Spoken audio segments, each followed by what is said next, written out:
Welcome to Stays Crunchy and Milk. If you have questions or comments, we have multiple ways we can be reached. Twitter is, of course, the best way for those that need instant gratification. And the show's Twitter feed is at SkimPod, SKIMPOD. Stays Crunchy. For the more patient amongst you, the email address for the show is podcast@stayscrunchyandmilk.com. Crunchy again being spelled with a K. Crunchy. Hey, feel free to give us a call at 216-264-6311. That's 216-264-6311. Stays Crunchy and Milk. We're available by Apple Podcasts, Google Podcasts, Spotify, Stitcher Radio, anywhere fine podcasts are available. And of course, it's the website, stayscrunchyandmilk.com.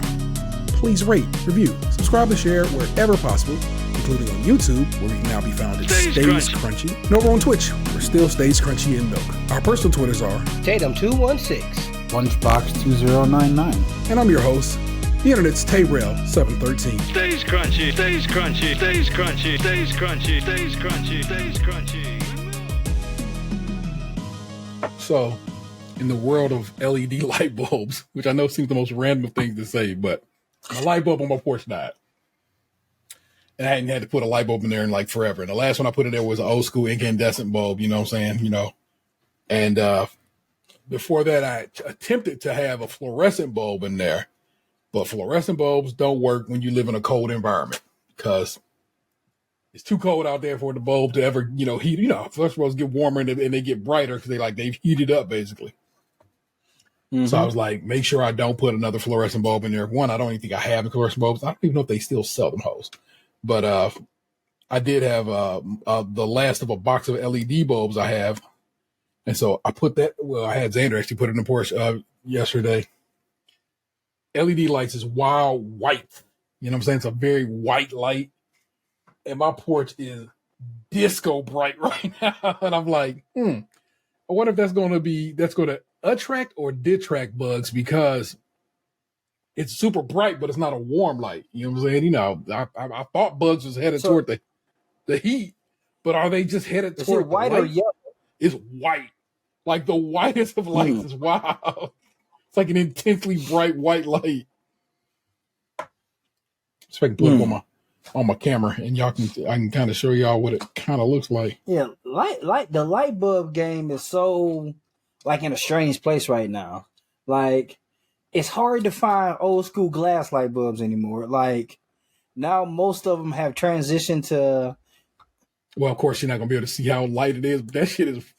I see a big old ball of white, so your shit look like when they were checking on people through the security camera on the wire. But because the LED bulb is indeed plastic, so you are dead on with that. But I have found again, I know this is a random ass conversation to have, but it's just where I'm at with the technology, like it was saying. But fridge lights or appliance lights still seem to be glass. Yes. The little what you want to call them? The candle looking joints. Your chandelier type bulbs. The fancy ones, yeah. Yeah, they still seem to have be made of glass. But the main, the business of light bulbery, you are absolutely correct. Has very much become one of those situations where it's like, nah, bro, we just gonna throw that bitch in plastic like everything else. I'm like, come on, man, stop. I got to put a bulb in this my little old style joint over here, man. Yeah, the boys had like this big old teddy bear light. And I'm not sure if it was LED, but it had like these strange yellow coils in the middle of it. Mm-hmm. And I was like, man, I thought this bad boy wasn't supposed to go bad forever, but it keep on flashing on and off. So I'm gonna replace that light bulb because they have, of course, a regular ceiling light, but their lamp has been MIA for quite some time. So like the lamp is actually missing, or it just needs a new bulb. They haven't used in a long time because I didn't replace the bulb yet. Quite. But I was at Mark's, and they had like the fancy globe lights it was a 4-pack and they were $3-4. I'm like, let me get these because these are the kind of bulbs we got in the bathroom. Well, not my bathroom, but a Yeah. bathroom in the house. So, yeah, Marks is always coming through with the wins. I tell you that. When I come in, I come through, and that's just what it is, man. Those random things, like that's how you know. That's how you know you be an old man. And then sometimes you be like, "My conversation choice this evening. I'd like to talk about light bulbs, fellas. Come on now, let's get to it." I mean, I don't know. It's the different little things that people get excited about. So, yeah, again, I was at Marks this evening, and I seen a chopping board, and this chopping board had the knife equipped in the side of it, like the paring knife. I thought that was really neat. I have a vegetable peeler that has a paring knife at the bottom of it, and like by far, like the sharpest knife in my whole house. That motherfucker is dangerous. I was just about to say, I was just about to call it a ninja knife and come out the bottom of the peeler. Like, Yeah. you thought I was done? Oh my gosh. Do y'all know how to sharpen y'all knives? Like, you know what I'm saying? I don't know how to do it on like a piece of like sandstone or nothing like that. I mean, I imagine I probably could. I just have like one of those old school knife sharpeners that you just hold it on one side and drag the knife through. I know they say that's not the best for your knives, but that should get it sharp. So that's what I have too, and I always feel like I don't do it right. So my trick is, I'm positive somewhere on the internet taught me this. The bottom of mugs, like you know that ceramic part right there. But basically, I go almost as hard as a diamond. They say. Yeah, I go on the sink. I let the water run on it, so it's like a whetstone in for real. And I know the angle I need to be at, and so whenever I want to, whenever I feel I need to, like usually Thanksgiving or I'm about to cut some other stuff, I just sharpen my knives, and that shit it worked. That's a hack that has held me down like steel. You can sharpen your knife on your mugs, and it makes for a real good cut there afterwards. We're like, look at this. So. Now, does it matter if you push away or pull? I pull. So I don't know if that matters. That's just the technique I use. I usually I'm just doing like this, and I over and back and forth, turn it over, and I try to keep it at a slight bit of an angle. Mm-hmm. So the basically, if you I recall that if you looked at a knife under a microscope, I think it has to be like an electron microscope. You got to get in super tight on it. Basically, the metal just kind of is either laying flat, which makes it sharp, or it's kind of bristling upwards. Like, you know what I'm saying? It's either like this or it's like that. You know what I'm saying? It's kind of, the metal kind of comes out like it's filing. Basically, what you're doing is when you hit it, when you're holding that edge, is you're laying that metal back flat against itself. And so that's why I just kind of pull when I'm sharpening the knives. Because it's a sharpener on the back of my damn can opener. I don't even use that can opener anymore. Oh man, I was literally about to say that. Like when we were little, that we used to just turn on the can opener and see the sparks fly. Nice. So yeah, I wish I still had a can opener like that. I mean, it's underneath. It's not even something that's in general population on my countertop. It's underneath in the cabinet. I just still happen to have it. Yeah. Because I got a good... How often do you... Am I cracking cans? How often do you... Yeah. Regular enough, but I actually used a handheld one that opens the can without making a sharp edge. Yeah. You seen those type of can openers? Yeah, pretty much almost every can opener, because like if you do it like this from the top, it'll make it sharp, but if you do it like this from the side, it'll just open up the side. Well, I have one specifically that was made for doing it from the side. I got my can opener is kind of fly. I think we saw that shit on a YouTube video, and that's why we ordered it. It does the little side open. They got a bottle opener at the end of it. And it also has like a little hooky. So if you want to crack open a can or pull open a can of like beefaroni or some shit, it's got that hook. So you ain't got to get your finger all up underneath it. Yeah, it's for the most part, the only thing I think like every once in a while I'll buy like a can of pineapples or something like that, but for the most part I eat fresh pineapples. Maybe tomato paste or like like cans of salmon when I make salmon croquettes. But like we of course, and friggin' beans. Like yeah, for the most part, it's for beans and salmon. Huh. How very specific. You damn. How often you whipping up salmon? Salmon croquettes? Yeah, or mackerel, whatever the hell, you know what I'm saying? Yeah, either salmon croquettes or mackerel. I would say like once every couple weeks. Like I like them. My partner likes them. Anthony likes them every once in a while. And do you make a pot of sweet rice to go with it? That's how I remember. That's how I remember eating mackerel when I was little. Usually it's just grits. Okay. Yeah, it was usually it's grits. My mom. Like I've never had sweet rice before. Oh, say word. Yeah, my mom's would whip up a pot of rice and the croquettes and maybe we just, you know what I'm saying, we just little fatlings. We used to sprinkle some sugar on them shits, you know what I'm saying? And it was the banger to me, you know what I'm saying? Like I never I know people who ate sweet rice before, but I've never ate it personally. Mm. That's just me. Yeah, I think sweet rice is more of like going over Auntie Janet's house type thing. Like she was always the on the wave of what was hot in the streets and what tasted good. Like I remember we went over her house one weekend and she made some popcorn.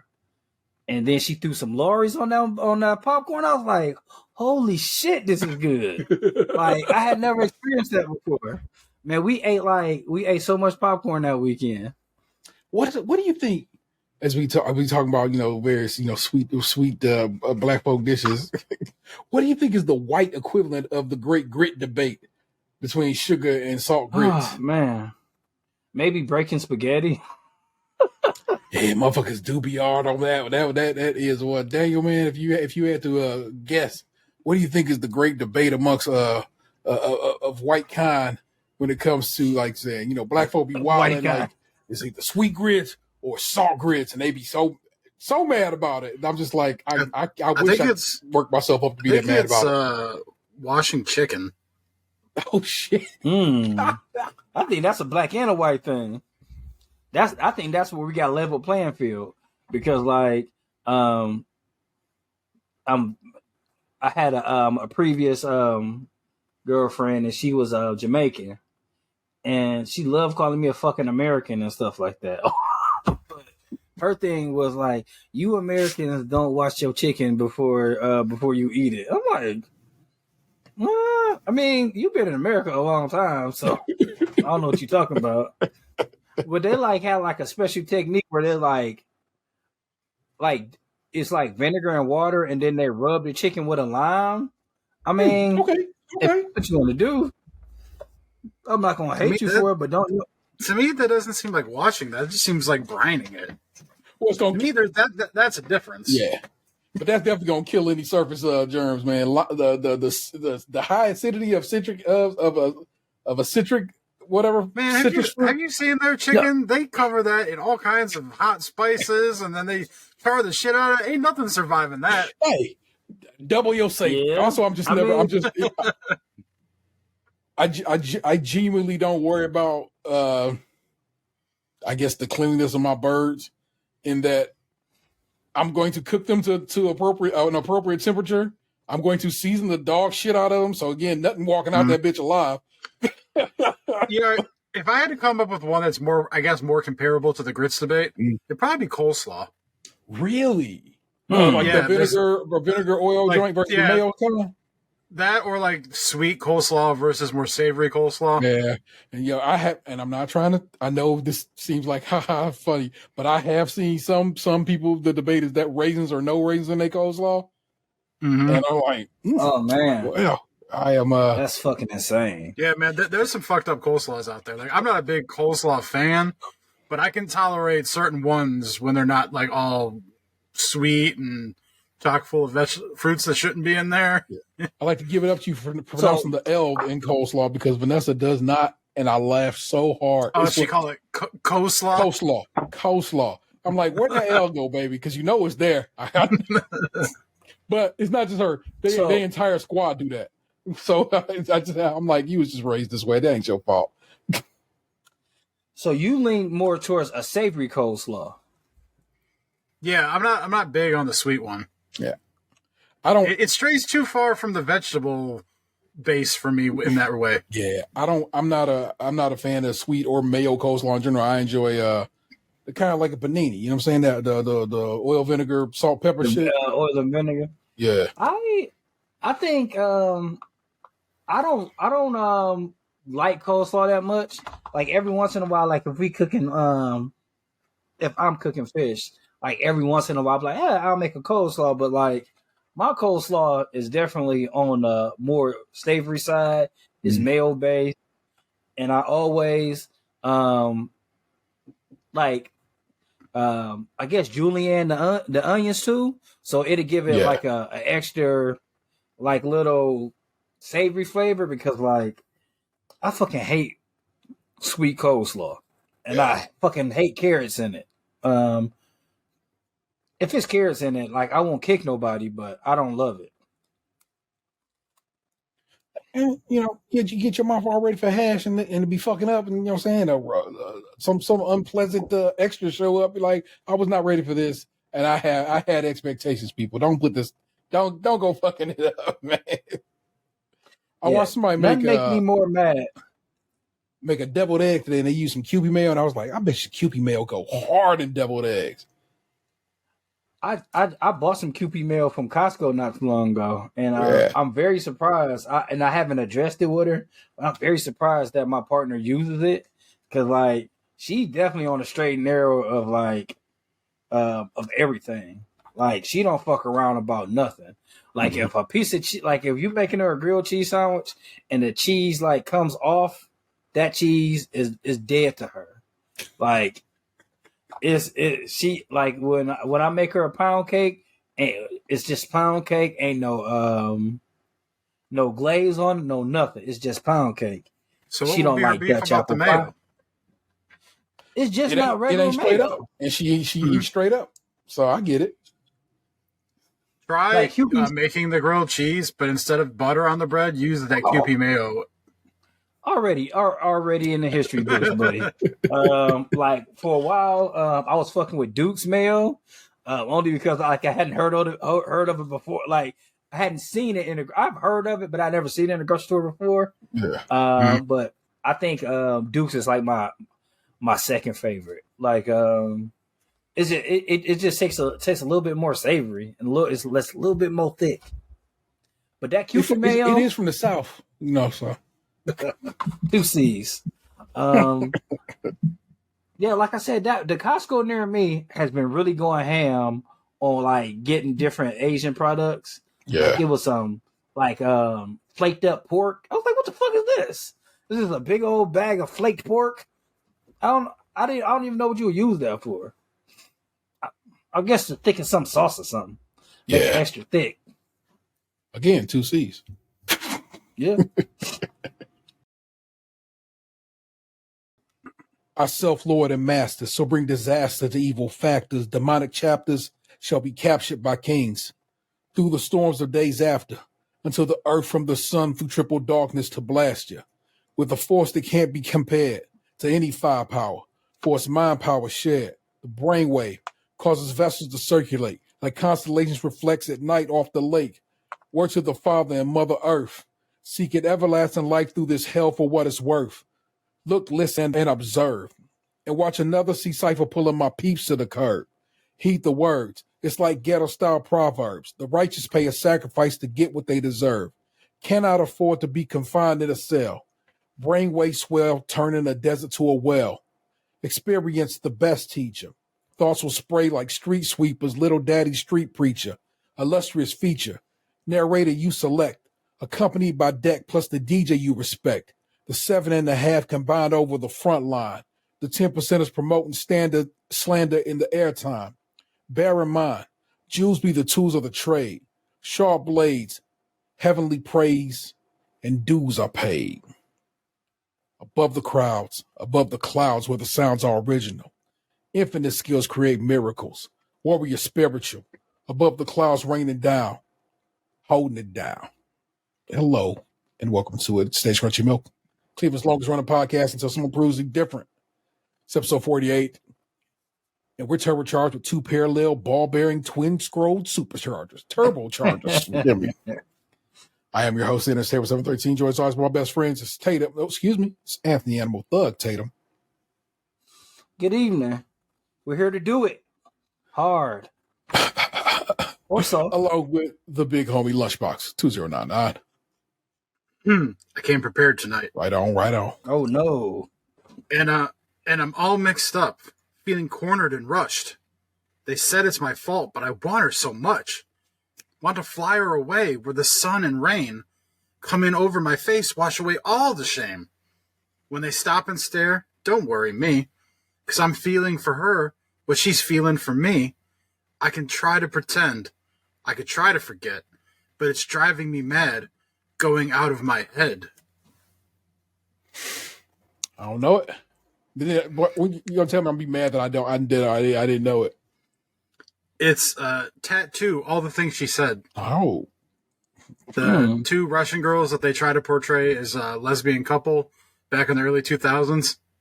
Yeah, that's a familiar situation there. Huh. Right on. Well, there you go, people. We tattooing. But you know what it is? It's remote. I got a news story. Got some member assholes. Me and Box we're gonna go Cypher Divine. Ain't gonna talk about whatever. We're gonna talk about some entertainment news. It's going to be a delight, and I know you're gonna enjoy it. But first, let me start you off with some sad ass news because that's how it goes down. It's not sad per se. It's sad with perspective. We'll say it like that. As always, from the good people over at Cleveland scene, this is Mark Opera on the byline. Reverend of Chesterland Church says drag event will go on as planned after building was vandalized last weekend. With protests planned, they're wondering what can we do to be more secure, but without losing our ethos. The Community Church of Chesterland, one of the venues set to host a drag event in the community on April 1st, was vandalized over the weekend, its leader, Reverend Jess Peacock, said. Peacock, who's been the head pastor at CCC since 2021, told Scene that they believe Molotov cocktails were thrown at the church's front-facing steel walls early Saturday morning, along with damage to outdoor lighting fixtures. Peacock said CCC's front signage was destroyed with a sledgehammer. It was pounded pretty good. Yeah, that's what she said. Peacock said, unfortunately, it was raining Friday leading into Saturday, so I take it that helps tamp down flames. So I guess it could have been a lot worse. The combined drag brunch and story hour events, which will be hosted at Peacock's church at the Element 41 restaurant in Chardon on Saturday, have been targeted for protests by the Proud Boys and other extremist groups and subject to online transphobic outrage.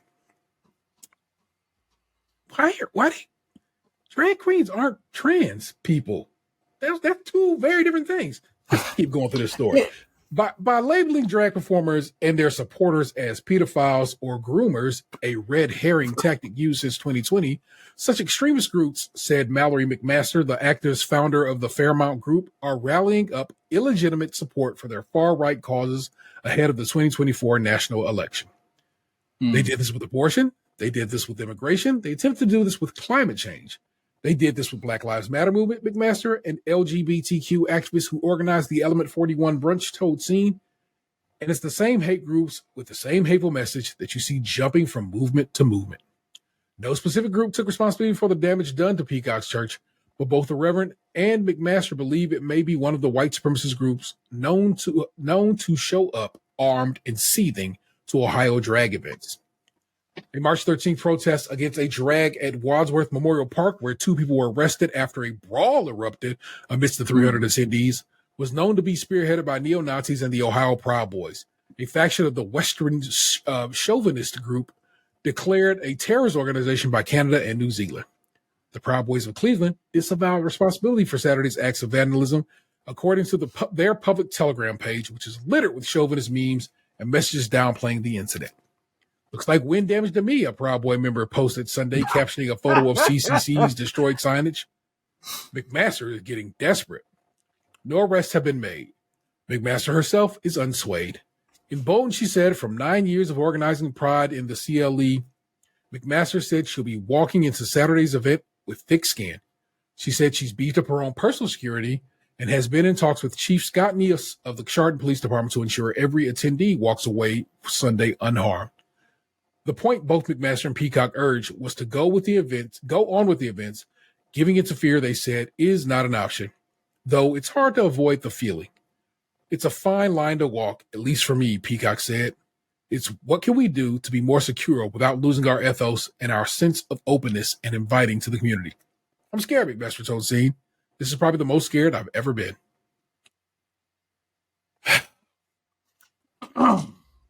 Yeah, if I'm not mistaken, I sent you an article about this, and it's very surprising. First of all, I was surprised that they were even having that event in Chardon,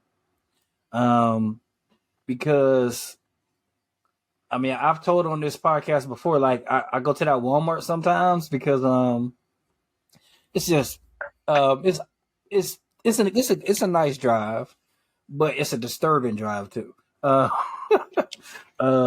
It's very, very rural out there. Right. And the whole time you're going out there is let's go Brandon signs and not my president signs.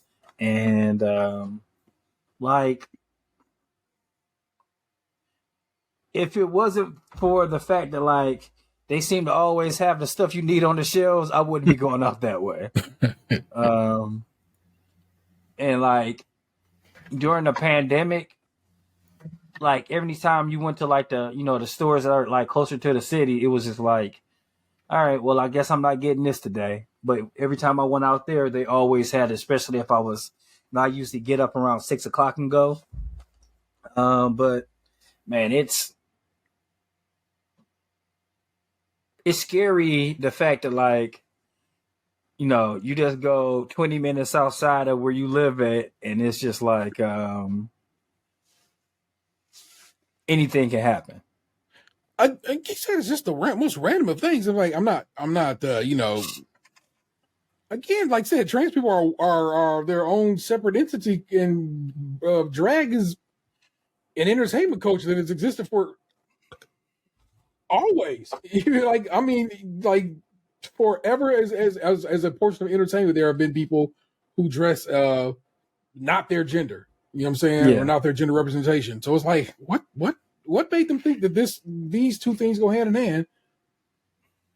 Oh, they don't, do they? They're just liars, aren't they? Or most of the time they're just plain stupid. Or they don't even care. It's like, it's not the same thing. And every time,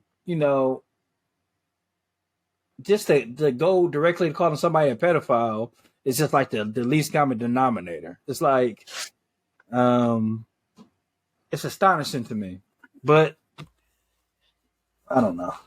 Most northern southern state there is. Well, I'm sorry I had to hit y'all with a I don't know. I think that's actually not even a sad story. It's a story of resilience. And I like that we still got that in us in this state, because it means there are some amongst us who will stand up against the bullshit, And that's a church throwing this event. And these motherfuckers who claim to be, so godly out here firebombing a church means you was never shit anyway. It's wild. Box, you have no commentary on racist Proud Boys or drag shows? I hope the event goes off without any problems. Which is about all we can. Yeah, I mean, I don't know what else to say. For real, yeah. So I just, astounding. That's what we'll leave that be at. You know what I'm saying? But that's it. That's your news from our neck of the woods, our little local joints. I didn't really, like I said, I didn't put on national news or anything like that there. So it's easy. I can look how quickly I can just hand this over to Anthony. Anthony, I hand the reins of the show to you. First up, as always, is Tatum. Please, sir, have it. So a couple weeks ago, I know we were talking about what can I put in my children's Easter baskets, and then so I was just on Amazon randomly the other night, and do you guys remember Melody Pops? No. Were they the pops that were shaped like whistles? Yes. There you And go. I ran across them, and I've been calling all around to see if I can find some to put in the boys' Easter baskets. I know that will fucking blow their mind. You want me Now, to check BA Sweetie for you? I'm going to have to actually go in there because, like, the dude was like, I know we got these kind of like flat lollipops that turn into a whistle, but not like the Man. because the but yeah, I was thinking about making a trip, but if you want to go in, I would more than accept that help from you, because we have like a candy store called I don't know, fucking candy store. I didn't realize these were a Chupa product. Yeah, I'm not gonna fucking plug them when they ain't have what I needed. So yeah, I called them. They were like, no, we don't have those. But the lady, it was so funny. So I called, she answered the phone. I'm like, do you have such and such? She's like, oh no, I never even heard. I was like, and I described it. She was like, what? She was so pumped to talk about these things. She was like, oh yeah, let me check. And then she called. She's like, I'm sorry, we don't have them. I mean, that store is usually pretty clutch. Yeah. They usually have all the nostalgic stuff you're looking for, but like I really want to get it for them, and I thought it was like it was just like one of those weird times. Like I don't know when they came out, but it was like it seemed like we had such good stuff. Like growing up, it's like the kids are never going to really be able to experience without any hassle. Yeah. That's kind of always remember the vibe when we was downtown, man. We're going to Anthony. Rocket Fizz. They're on Amazon. You could have them primed to you tomorrow. Yeah, it's like a pack of $6 for $9.95. There's a pack of 4 for $6.54. Free 1-day shipping. We found the 4-pack at. All I see is the 48. Here, I'll send the link. Boom, boom, boom. I was like, God damn, 48 for $38. I mean, Ant don't got a store. He ain't probably become the candy lady of the hood. Man. There you go. Oh. I just sent it to your phone. Okay. Strawberry. Let me know if you need my Prime. No, I still have Prime. I cut the cord, but I didn't cut Prime yet. Yeah, and if I'm not mistaken, this is lower than it was the other day. Like this thing, I think this same pack was was like $10. So You did this. I'm gonna say you brought this out. it's like, oh, somebody gonna buy some before they go bad.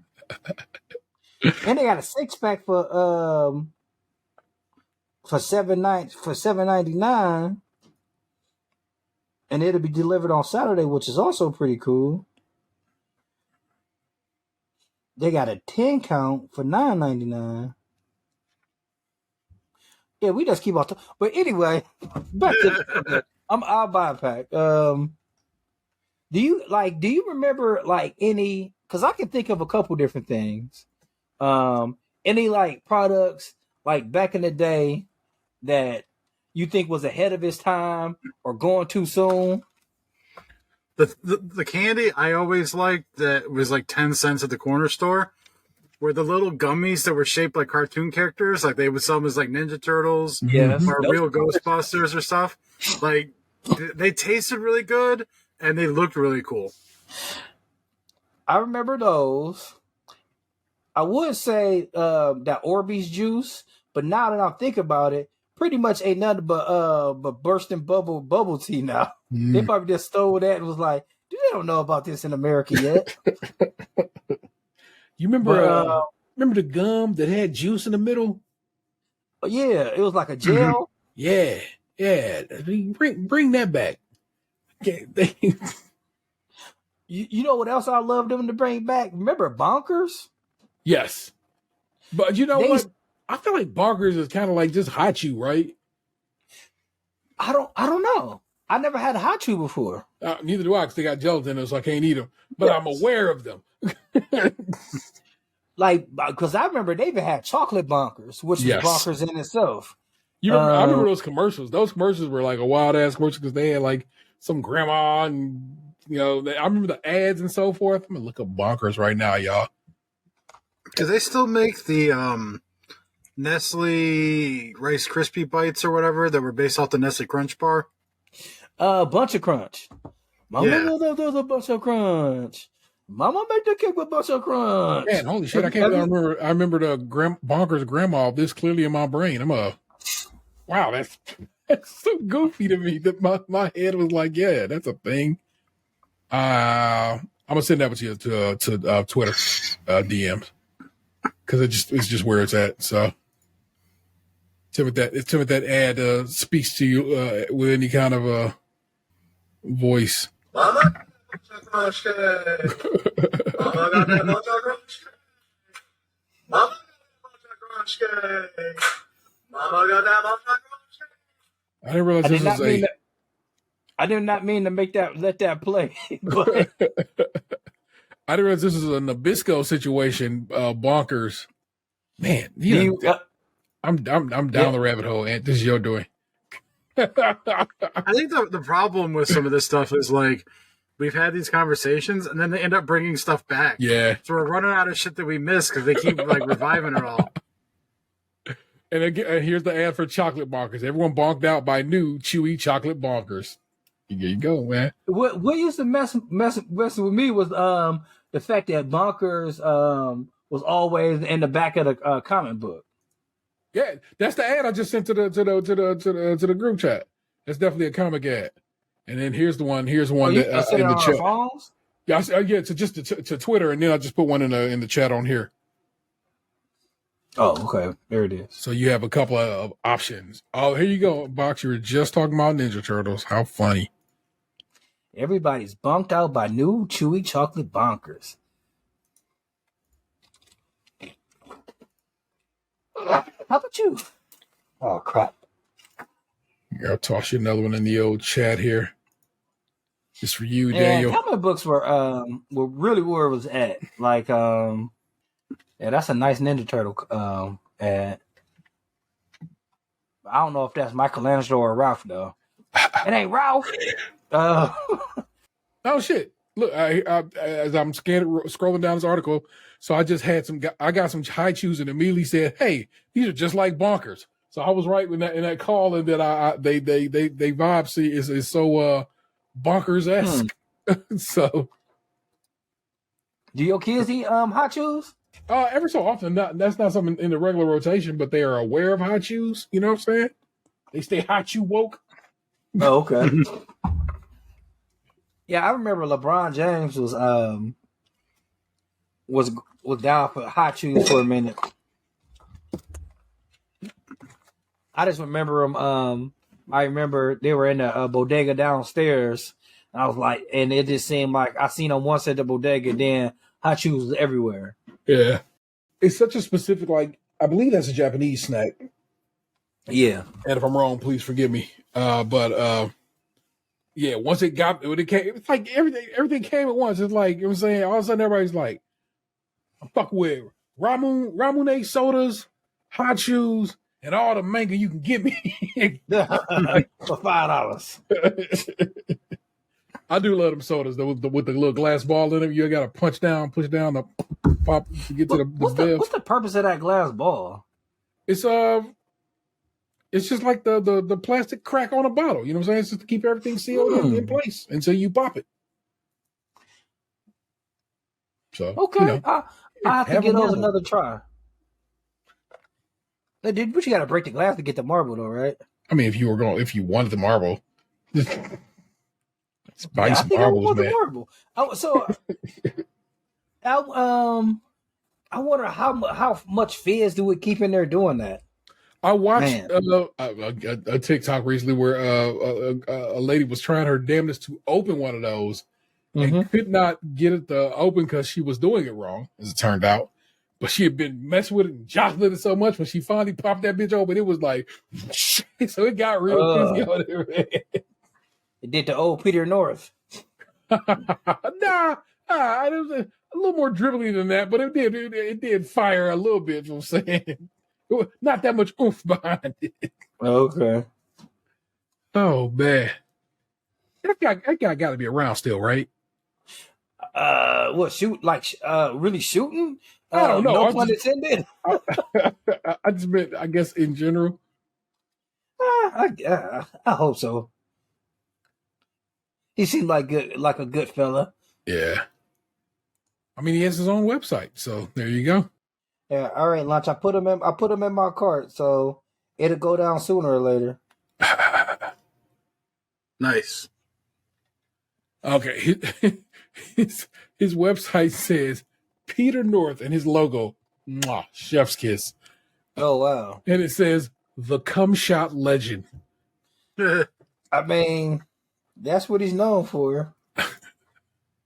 I don't really know any other it's I guess no, I'm not gonna even go down that rabbit hole because I do know other people's names besides his. I'm trying to get you guys. I just want a picture of the logo without opening anything else up. But I'm guessing that's not all right. So I'm going to see you this picture, which is a little graphic, but in the chat here. But it's the logo that I need you to focus on, not the rest of this image. But that's a great logo for a guy with that name. Whoa. That's not Peter. That's not him, though, is it? No. I think his name is the brand now, and other people. Tight Team Brats. Oh my lord! Again, just focus on the logo, which I think is pretty sweet for a guy with a name like that. So it's a good logo, but it's not something I was expecting to see tonight. That's why I said I was trying to give everybody a little warning. So if I'm not mistaken, if you look at the logo, yeah, right above it, are those cum stains on the wall, like right on top of the logo? Recently closed tab. Can't bring myself to reopen it. You don't have to. I'm sure Tia, right above Peter North's name, like above the P and above the R. Yes, those are cum stains, right? I don't know. I it's not. It's some kind of, that's just kind of girls. There's like two stains, like right above his name. Oh goodness. Yeah, the legacy continues. Yeah, apparently he's out here directing. I get maybe just on the production side. I'll just word it that way. So there we go. Word to that. I was listening to this new podcast I've been listening to. It kind of reminds me of us, but it's like 8 of them all in a room. Damn. It might be less. I don't know. But they were talking about they were talking about Brian Pumper. And like Brian Pumper is a black porn star, and he would rap before all his scenes. I was about to ask, is that the rapping motherfucker? Yeah. And they were just talking about him rapping, and like it just brought back so many funny memories of like of him and his legend. Like he's the one who shot a scene with Larry Fishburne's daughter. Man, holy smokes! It was which one? It was the dude in the hat, in the boots. Oh, that was Mr. Marcus. Mr. Marcus, yes, quite. Like I said, yeah. And I forgot that. I think it's Prince Joshua who kept on his Timbs all the time. Oh, which that's was what who kept breaking his shit, right? Yes, I think he broke his penis a few times. Yeah. This is one area where I am admittedly less than knowledgeable. It's like I'm more aware of it than I have. I know Mr. Marcus because he always had a hat on, like a ball cap. Yes. That's just what he did. Like, I asked that brother who fucks with his hat on. That's how I know that dude.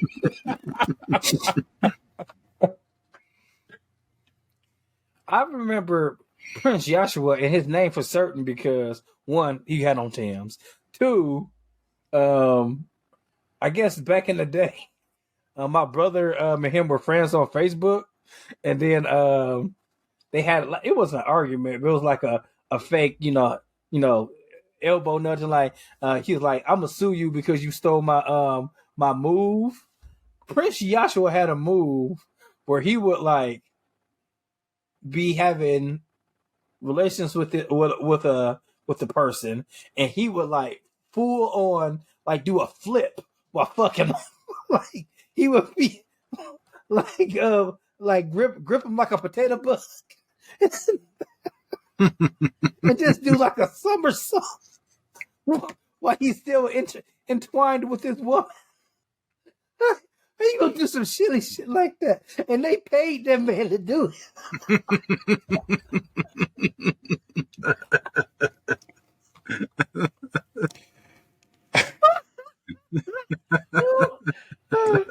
Oh my gosh!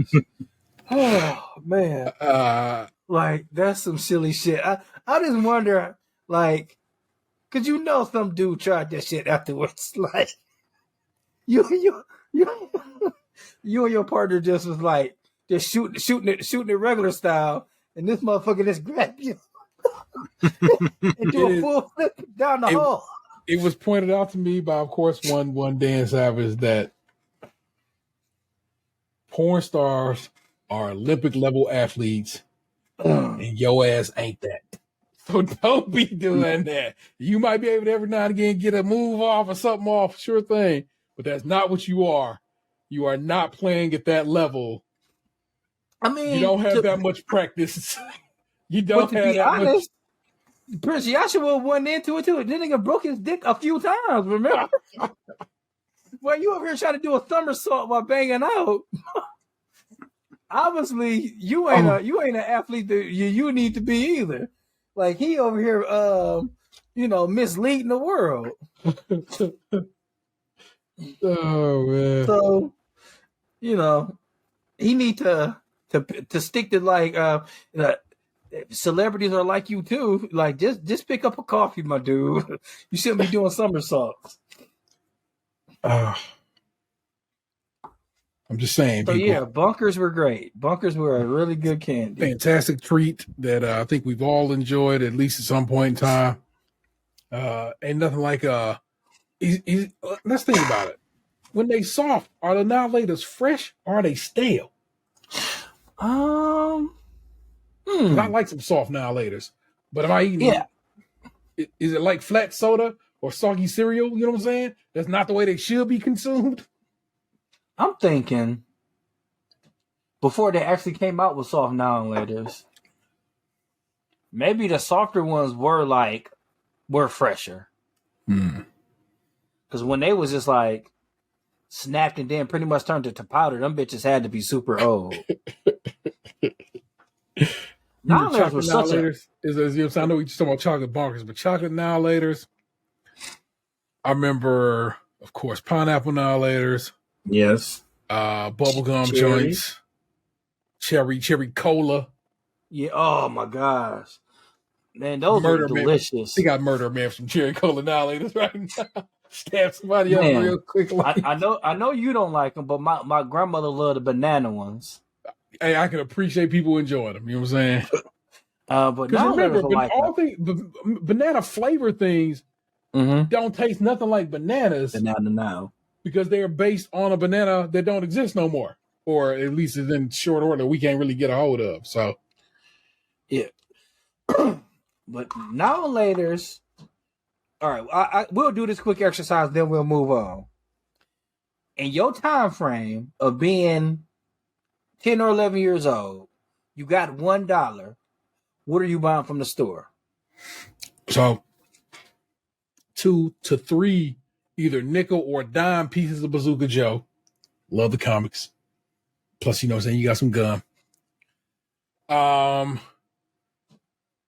if let's see, yeah. Nowadays it used to be a dime up to a quarter. I lived through all of that. You know what I'm saying? I think Them the short pack, but them quarter joints was this long back then. yeah. I think the dime joints was like 5 pieces. You know what I'm saying? Or like 15, maybe 15 cents. I can't get it exactly, but still, It was straight up. It was a dime, and then strangely enough, like the big fat little ones was a nickel. Oh yeah. There was the singles. Yes. It'll say if you know one of the single annihilator. A blow pop, maybe, you know what I'm saying, depending on the situation. Because, you know what I'm saying, I fuck with that.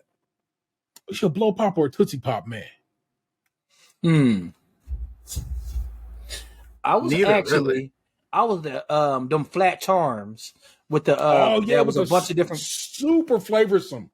Yes. Yeah, man, them joints was like, wow. You know what I'm saying, like each one of them charms, the same people who make blow pops used to make just these, like, they might as well have been the damn Jolly Ranchers, which also was banging, of suckers. They'd be so intensely flavorsome. It's like, god dang. And they were like a bunch of different colors. It was a cool looking lollipop. Were those the suckers that were like, they had like the stick at the bottom, but they were like, it was the same stick that wrapped around and went back up into the sucker? No, just if I can find you a charm sucker. They really used to give those away at the bank when I would go with my grandmother. Yeah.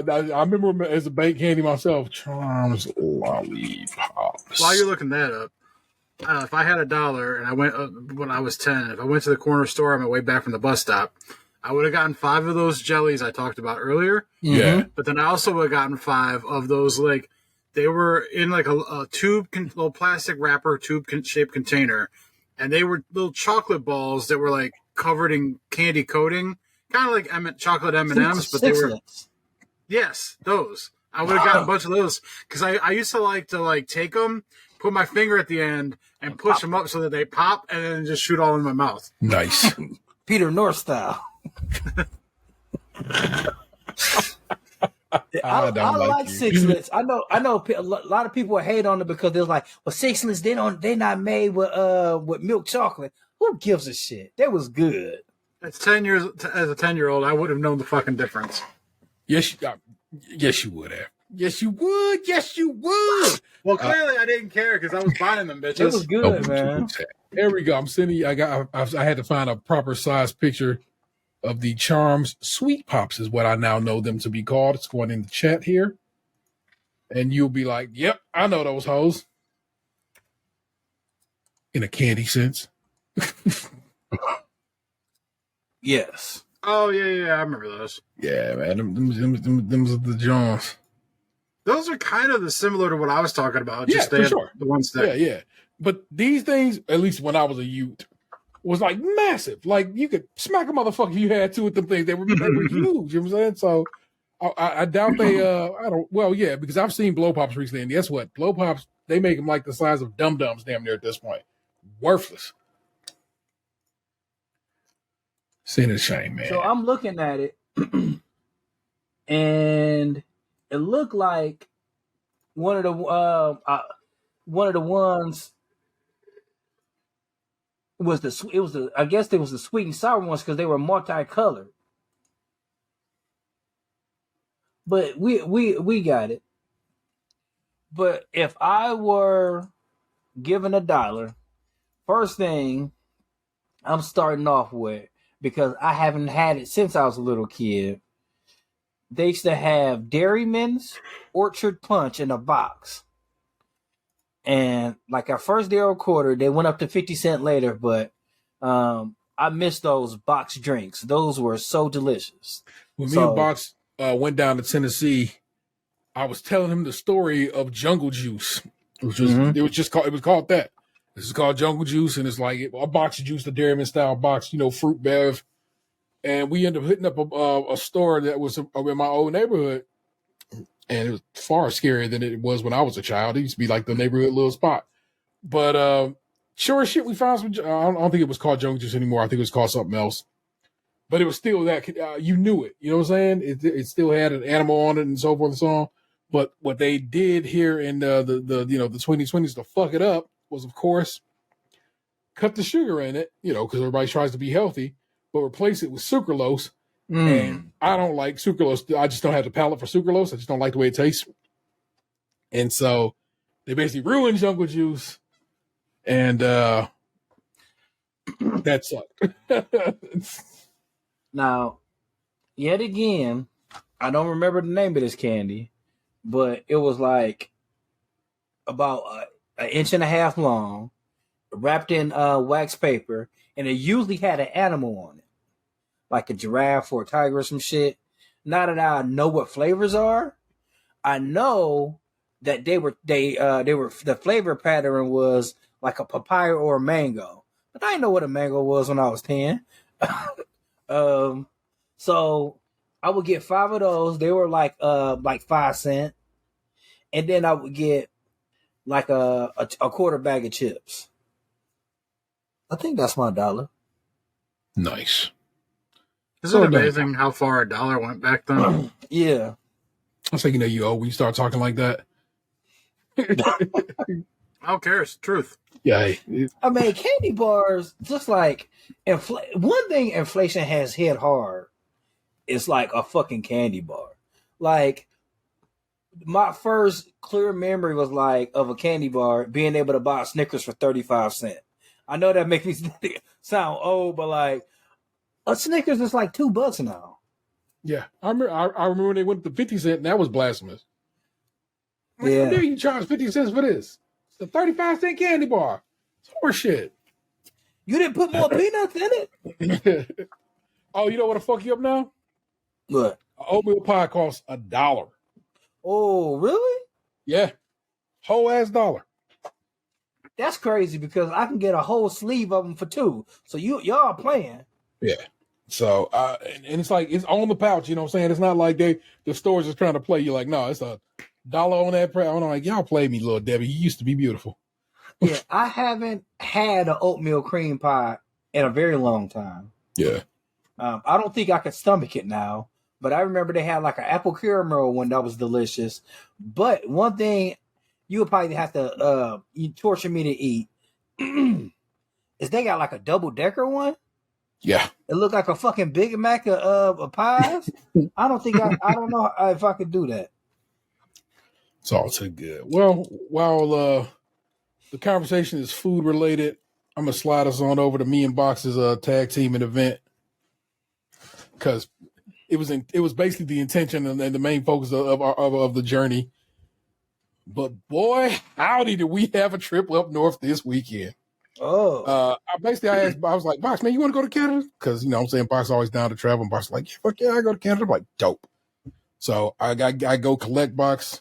We head on up north to Fort Erie, Ontario, on just across the border from Buffalo, New York. But we sit there forever at the border, and Box is like, she must be really checking motherfuckers. Because everybody else's lines is going by real fast. I'm like, you might be right, bro. How right was he?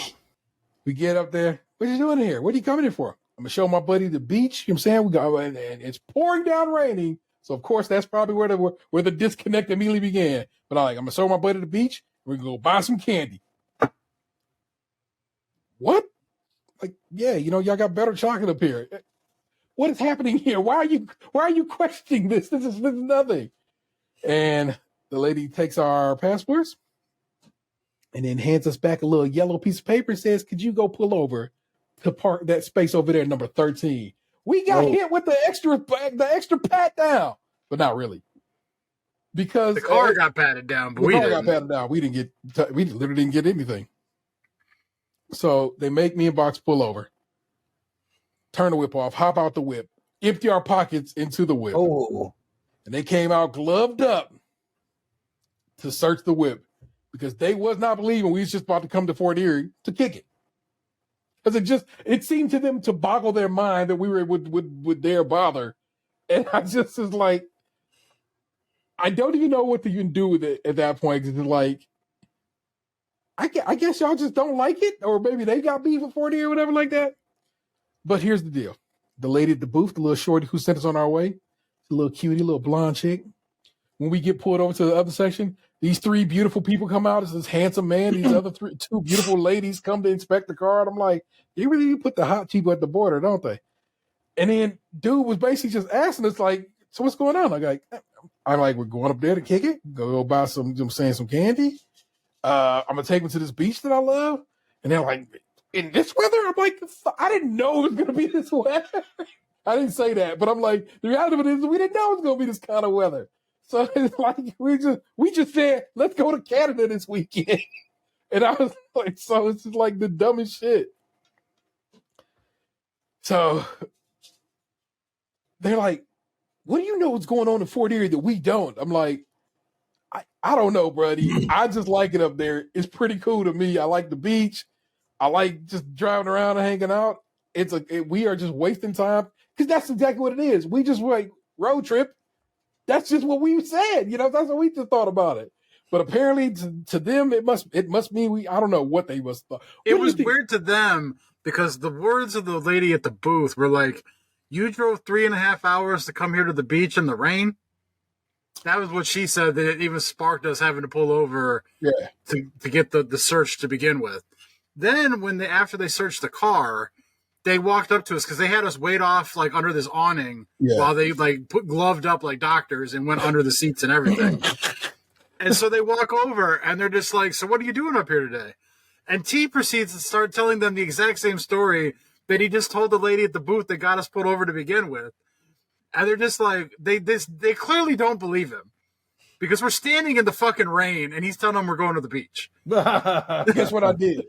Guess what I did when they passed me? Guess what was in my damn GPS? The fucking beach.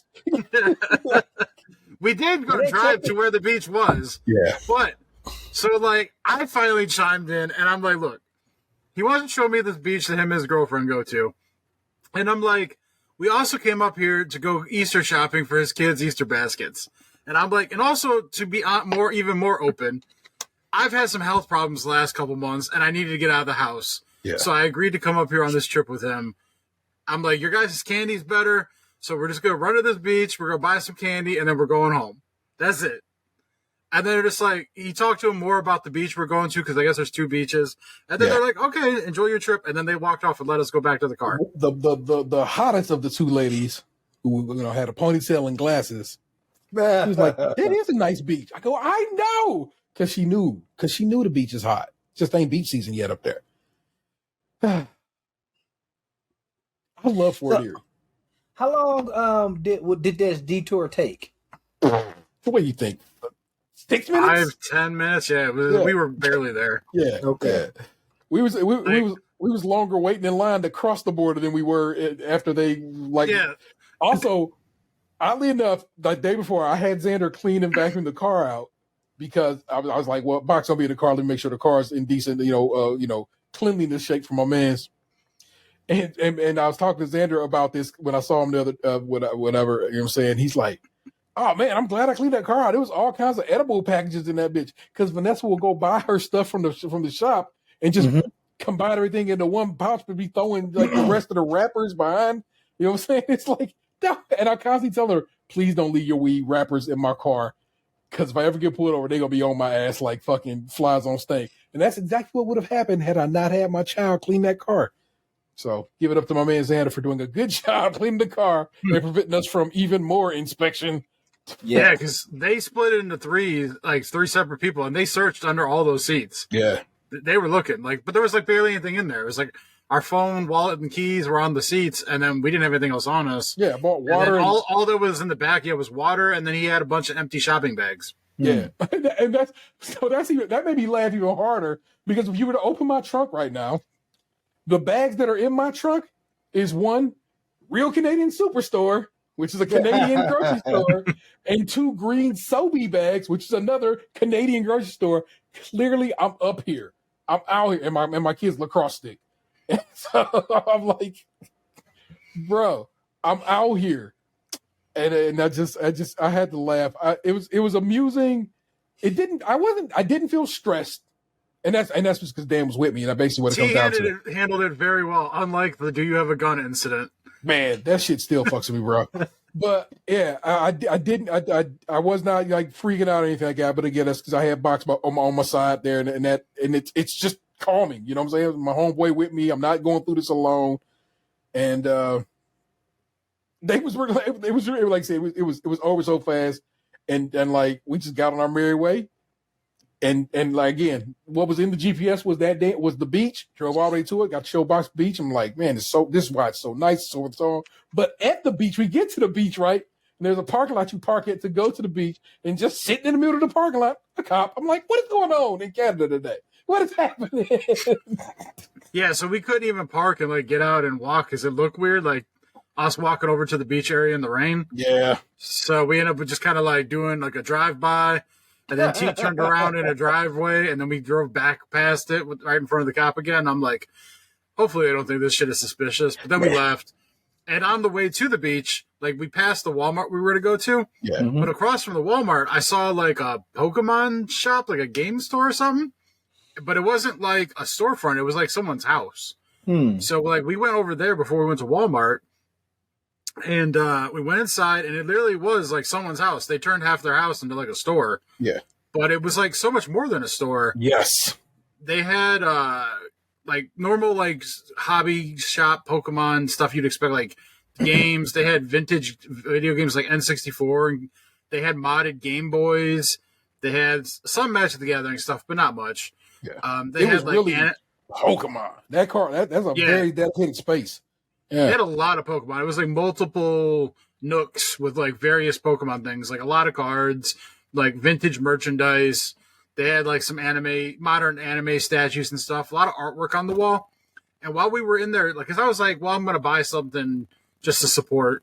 Yeah. And they were very friendly. They like, we walked in, they're like, oh, what brings you in today? And we're like, oh, we got pulled over the border, and we're just shopping and whatnot. So like, they were real nice. And while we were in there, I noticed they had a hallway going to the back, and it had a chain like to block it. And above, there was a sign above it that said like multimedia center or something like that. Yeah. So like, it was a married couple, and the wife had gone off to do something, and we were talking to the husband. And I asked, I'm like, do you got like multimedia center? I'm like, do you guys record podcasts in the back or something? And he's like, oh, we do all kinds of stuff back there. So he goes and he opens the chain, and he takes us back there, and he gives us a tour. Literally says, let me give you guys a tour. And I'm like, fuck yeah, buddy. Yes. Yeah. And they in the back, he shows us the station where they custom make gaming PCs. Okay. And then they had a kitchen back there with a gaming tournament set up, like a tabletop, like a folding table, but for people to do like card tournaments and stuff. Mm-hmm. Then around the corner, they had a couch with a big TV where they do video game tournaments and stuff at. Like their kid was on the couch watching TV. And then they had a spot in the corner where they make and edit YouTube videos. Oh. Yeah. Everything Yeah, about he was just so fucking outgoing and he was your your stereotypical thought of what a Canadian is. And I'm saying he was super nice. He was super, chatty and so forth. He says he actually teaches the Adobe suite, so he teaches people how to edit as well as doing editing himself. He said people can come in there and stream if they wanted to. Like, 'cause he had a setup for like if people want to play, stream PC games or whatever, they could do that. You could rent the space out, and he said they just had somebody rent space out like the night before, which is why they had it kind of closed off because, they had to, I guess, clean up shop afterwards and so forth. Yeah, they ransacked this man, I'm like, oh shit, buddy, right? That's crazy. And of course, we tell him, we are, Cleveland's longest running podcast, and he chuckled at that. I said oldest first. I go, wait, let me get it right. I said Cleveland's longest running, but he goes, yeah, you got to get that wording right. You got to mess this thick, not thick, but it was a very Canadian accent, and he was super dope. And he said he edits videos and stuff like that. And that, of course, piqued my interest. I was like, oh, sir, I might have to, holler at you. I'm saying for some business concerns. So we made a point to get his business card, and I wish I could get it to you, but it's probably over in my wallet, which is in the other room. I followed him on Instagram. Yeah. Their Instagram handle Studio X151. Yeah, Studio X151. What was his name? Trey? I wish I could remember, but I was very hungry at that point, and Bruh. Same. Yeah, because I for those on the show who are listening, I've been doing intermittent fasting, And when we were in this store, it was probably about 2 o'clock in the afternoon. Yeah. And at this point, I hadn't eaten in almost 16 hours. So I was really kind of starting to feel it. And we still had to go over to Walmart across the street. So, yeah, we went shopping. And while we were walking around Walmart, like, the only thing I bought, well, Teague ended up purchasing for me because he was the one that bought everything, but was Kit Kats from my stepmom. I didn't even get anything for myself. Because with trying to lose weight right now, I didn't do my usual Canada Kit Kat haul. So I left Walmart without buying anything for myself. And, but we were in Walmart, like T bought the flour for Vanessa's grandmother, like he usually does. And he bought himself some Fruitopia and Shreddies, and he got Xander his ketchup chips from all the various varieties and stuff. He got a couple candy bars to try. He got the Tim Hortons cereal that's going to be on a future episode of We Tried at some point, the apple fritter variety. So if you want to hear how that turns out, subscribe to our Patreon. But yeah, so like while we're walking around the Walmart, I'm like, fuck, man, I'm getting hungry. Because at this point now, it's like almost 17 hours since I've eaten. And T's like, yeah, we should probably eat soon because I haven't eaten yet today either. And I'm like, oh yeah, fuck, let's do that. So then T is like, well, let's go to A&W. And I'm like, I've never been there. I just looked at what was close, and A&W was like, meters away. But for me, it was a challenge because I haven't been eating fast food since my blood pressure incident and like, the working out and everything. So going to a fast food restaurant, I had to basically kind of wing it. So we went over to A&W, which was like literally like right across the street almost. And so I go in there and like T orders first because like one, I've never been to an A&W. Two, now I have to figure out like what I'm willing to eat. And so I decided I didn't order any pop, which I usually hardly ever do anyway because I don't drink pop very much. Like a situation like this, I may have drank pop in the past, but in this case, I didn't get a drink. All I ordered was a spicy habanero chicken sandwich, and they're kind of like their version of like a double cheeseburger, but like they have like some weird sauce on it and like some grilled onions and stuff. And I got no fries. I literally ate only a chicken sandwich and the little double cheeseburger thing. And that was it. I kept it simple. I didn't go too crazy. And so I was kind of proud of myself, in that way. Like, I had to do what I had to do in that situation as far as eating was concerned, but I didn't overdo it. And I didn't go too far overboard. I didn't go outside the lines. I just kind of like did what I could do. And I was okay with that. Nothing bad happened. I didn't get any funny feelings. No blood pressure spikes, no sugar crashes, no nothing. Like I felt perfectly fine for the hours after that we ate and were in the car. So after the A&W though, we went one more place. We took a ride probably about 15 miles north and went to Toys R Us. Oh, nice. And so it's always nice getting to walk around to Toys R Us again, since we don't have them down here in the States unless you go to a Macy's or something. You get that little bootleg Toys R Us. It's terrible. But it's funny because like they clearly don't do upkeep on them up there, like on the outside, because like they need some new awnings and some paint and stuff. Like they're there, but like they're like you just got what you got. But we walked around in the Toys R Us and like. I grabbed something for myself, and I grabbed something for someone's birthdays in June who might be in this call right now or not. Man, you're really hooking me up this week. Well, I got you covered now. You got your 2 things coming, and I'm done. Okay. Yeah, they haven't shipped your Christmas present yet, though, which will end up being your given to you at your same time as I give you your birthday gift present. But all right, I'm already thinking about what I'm going to get you as a thank you present. I had a pretty good idea, I think. I got on the double check. His name indeed is Trey, and Trey was, like I said, Trey was such a good dude that I said I wanted to make a point to talk about his shop on this show, and because if we have any reach, I would hope somebody would be able to holler at my man Trey if you are down with Pokemon as a game or an indie, or if you think you want to do some YouTubery type stuff, or you need a custom built PC.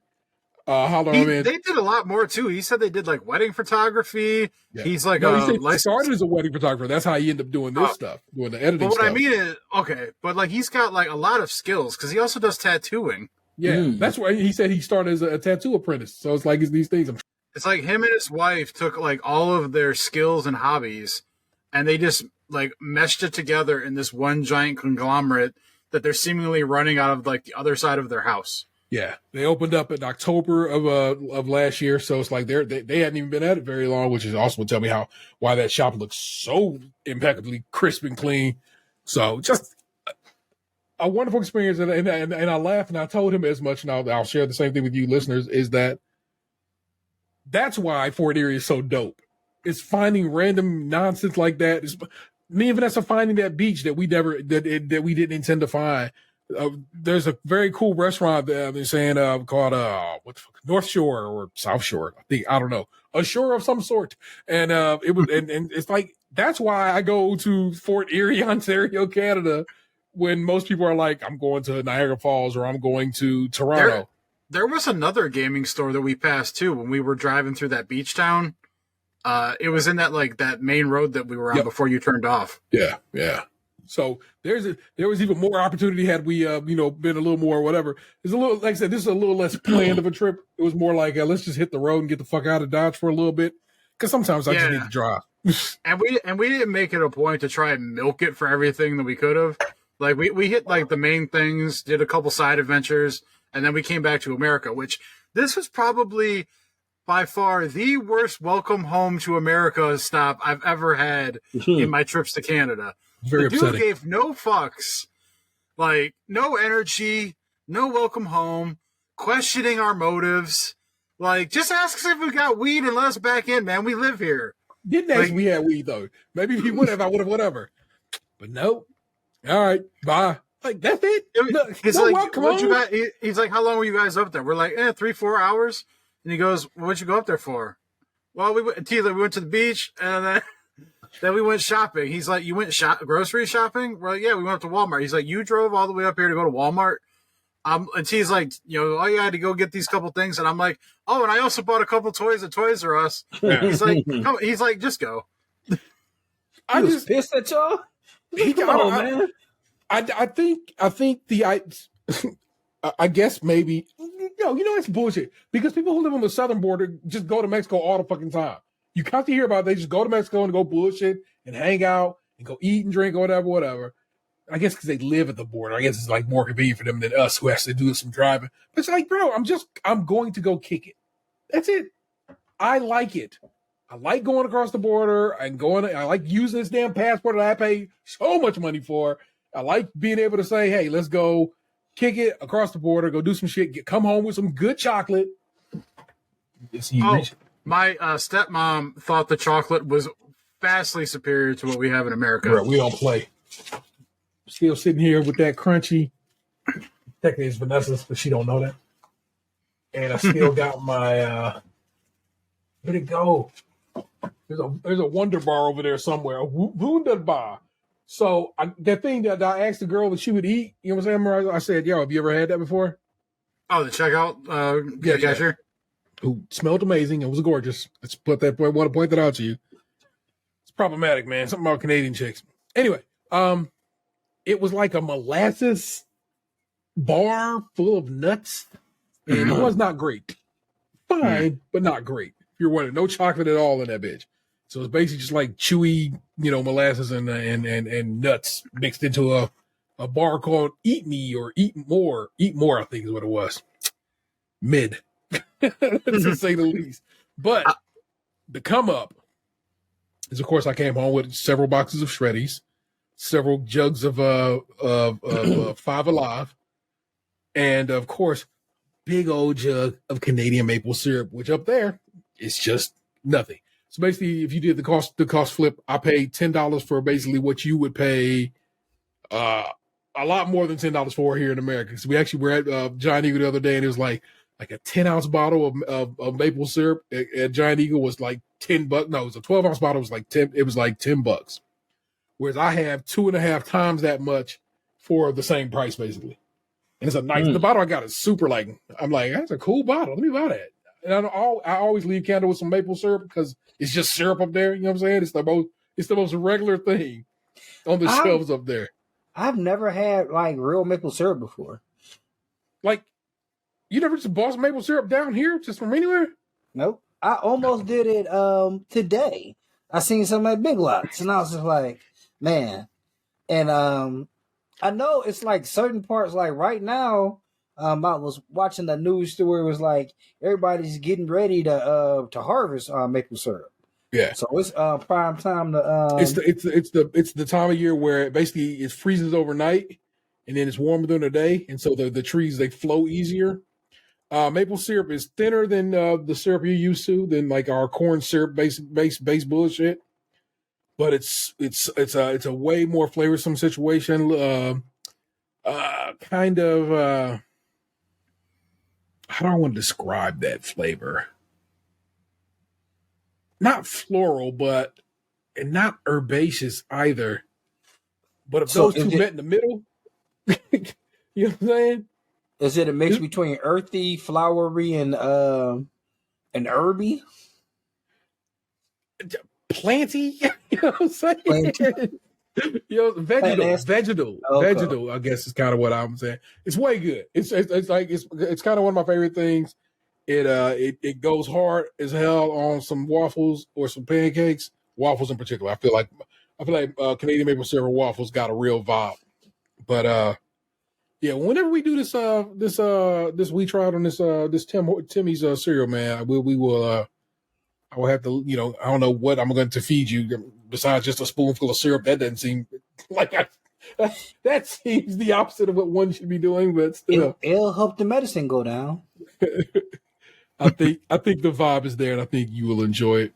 But you know what I'm saying? Me and Box kicking it, just having I thought was a great trip. But hey, I don't know what you thought, Box. I think you could have been like, "Fuck this shit, get me home, T." No, it was a nice little trip. We got home in a decent hour. Yeah, that's also the best shit. Yeah, the only negative thing to come out of it was that I forgot my passport in T's glove box. Yeah. And it's so T currently has my identity in his hands. It's in the fireproof bag, so it's safe. Worry not. So I thought I grabbed everything too. Like I grabbed my phone, my cell phone charger, had my wallet, phone, keys, my water bottle. We grabbed all the things I bought. Forgot the damn passport in the glove box. It was just enough out of sight because it was in the glove box that we forgot about. And I didn't think about it. So I got home and I was reaching for my passport. I'm like, I got Box's passport. I knew it right then and there too. Just as I was about to open the glove box, I'm like, he did not get his passport. So again, hopefully I don't need to go to Canada in the next couple of days. I mean, if you need to, I'm right. It was such an easy handoff, so worry not. You know what I'm saying? So it is also good. But as always, Canada was good to me. I just like it. I know the border was never, but I never have good experiences crossing the border. They're always assholes. They always seem to want to be more hard than it needs to be. And in this case, like I said, it was obvious this lady was going to be on her bush about the slowness of the lane we were in. Yeah, I'll tell you this though. The next day, like I went over to my dad's for a little bit. Yeah. And when I told them that we got pulled over at the border, my dad was way more angry about it than I was. Like he was furious. It's like, what the hell do they think? You're like some sort of drug lord or something? The fuck is wrong with them? I'm like, hey, that's so good. I'm like, T just didn't really tell the story that great to begin with. I knew what I could have done to make T it should better. have focused more on the Walmart shopping than the beach on a rainy day thing, but it's okay. But then she probably not knowing her because I don't know her for shit. She probably just wouldn't be like, "You gonna come all the way here to go to Walmart?" It's like, you damn if you do, damn if you don't. You know what I'm saying? I know. Like I'm pretty sure we would have gotten pulled over no matter what because it wasn't like we drove 3.5 hours to go to a concert or something. Yeah. But like, I just feel like maybe if we led with Walmart, it would have had a greater chance of not getting us pulled over, but we probably still would have gotten pulled over. I mean, I maybe just leave like, hey, when they actually like, hey, I got a shopping list. It's some products that you guys have that we don't have here anymore. Bruh, I'm always walking out that bitch with at least 3 boxes of Shreddies. Keep it in mind. That's what's you up. Bought 4 bags of flour. Three bags of flour. 3 bags of flour. I thought you grabbed 4. No, I went with 3. And because I always give Vanessa's grandma the Red Robin flour. They don't make it in America anymore. A few years back, they had an incident where at the American factories that made it, they had metal fragments or filings that show up in the flour, and so they shut it down. And I guess that maybe it's like when Peter Pan peanut butter had to go away for a little bit before they brought it back. You know what I'm saying? It was like I think they probably were just worried that name might be Maybe it's something with those mascots because they look very similar. Oh yeah, green hats and feather in their cap. You know what I'm saying? And so they just have not brought it back in America, and that's like Vanessa's grandma's like flower of choice. So whenever the opportunity presents itself, I'm definitely gonna buy that woman some, a couple of kilos of flour. In this case, 77.5. No, yeah, 7.5 kilos of flour. You know what I'm saying? So Does her grandmother bake a lot? yes, yeah. So amazing pie crafter, that woman. I want you to know. 7.7 grams of that pure Canadian. Yeah, I was just thinking, like, what if like they didn't believe you and they fuck up your bags of flour? Then, like, do you get like a stipend or something for them? Like, hey, you got to buy me more flour, man. So that would be America that would fuck up the flour at that point. Yeah, Okay. but so something I did that I don't normally do after the going to Canada situation was I was like, let me keep this receipt like on me. You know what I'm saying? That way I can be like, here's what I bought from Walmart. As you can see on that receipt are 3 2.5 kilo sacks of flour. I did buy this today. I can show you the receipt, the credit card, whatever I need to. And so I was a little more prepared for bullshit on the other side. And it was just the laziest fucker ever who did not tell me welcome home. Fuck him. Man about that. You tell me welcome home, motherfucker. It matters to me. Yeah, he. I think part of what it was too, because when we ended up going to the different border on the way back because T missed the turn on the expressway up there. So we ended up coming. Yeah, we ended up coming back like further north than like we did what was it, the Peace Bridge or some shit you said we went over? Yeah, we went over the Peace Bridge and when coming back it was one left of there. No, right up there if you were facing the other way. So, like, when we were going to our border, there was a line of cars on the other side waiting to get into Canada. Yeah. And we were, like, the only car at all going on our side. At all. And so, like, the dude was just sitting there. It was like he was more pissed that we disturbed him. That's exactly what it was. So-and-so. I start just taking names. Hold on, let me get your name and badge number. I need all y'all information. Fuck this. There you go, people. It was a vibe, and I still love going to Canada. And I will probably end up going again sometime at some point here this year because it's my vibe. But in the meanwhile, each week we head over to the subreddit Am I the Asshole, where I go over a selection of Am I the Assholes. We enjoy them, we chuckle, and we decide if these people are assholes, and we keep motherfucking moving. I have one that was deleted from Am I the Asshole because let's just say why moderators remove posts for a variety of reasons, including keeping the community civil and true to their purpose. So this one kind of got rah-rah, but somebody else had posted cross-posted in another group, so they have a copy of the removed post. So you'll have the link to the actual Am I the Asshole, but then you'll have another link in the show notes that just says copy, which will be the copy of the story so you can read it. Then we got a couple of regular ones. First up, well, here, I'm going to run through them all, and you guys can decide which one you want to hear first, and we'll go from there. Am I the asshole for refusing to help my mom now that her husband is sick and throwing the past in her face when she pleaded with me? Am I the asshole for ordering food when my children are asleep so I don't have to share? And, of course, the funky one is, am I the asshole for ruining my stepdaughter's surprise because my kids weren't included? Which one of those? I'd rather hear the one about eating food or ordering food when the kids sleep because that's hilarious. And sometimes I eat chips and dip at night so I don't have to share. Yeah, I mean, isn't that a typical parent thing to like hide food from your kids? It's a perfectly normal thing, for sure. So that's the one we'll start with. Am I the asshole for ordering food when my children are asleep so I don't have to share? And as you both just heard from everybody, including me, I don't think any of us think this person's an asshole. It's the move. This was from No Cheek 2572. Occasionally, when my 4 children go to bed, I'll order myself a little something from Uber Eats or DoorDash after a hard day so I don't have to share with the kiddos. Usually, since I'm always the first one to wake up, I put the packaging beside the indoor trash can and take it out to the outdoor trash can in the morning. My children ended up waking up first that morning and seeing the takeout packaging and ended up waking me up. Fuck. Yeah, badass kids. Waking me up and asking me what I ate and if they could have some. I told them there was nothing left. And I eat it. I want you to know this. I'm reading how it's written, people. So never get mad at me like I'm wilding. And I eat it all last night. Thought that would be the end of it.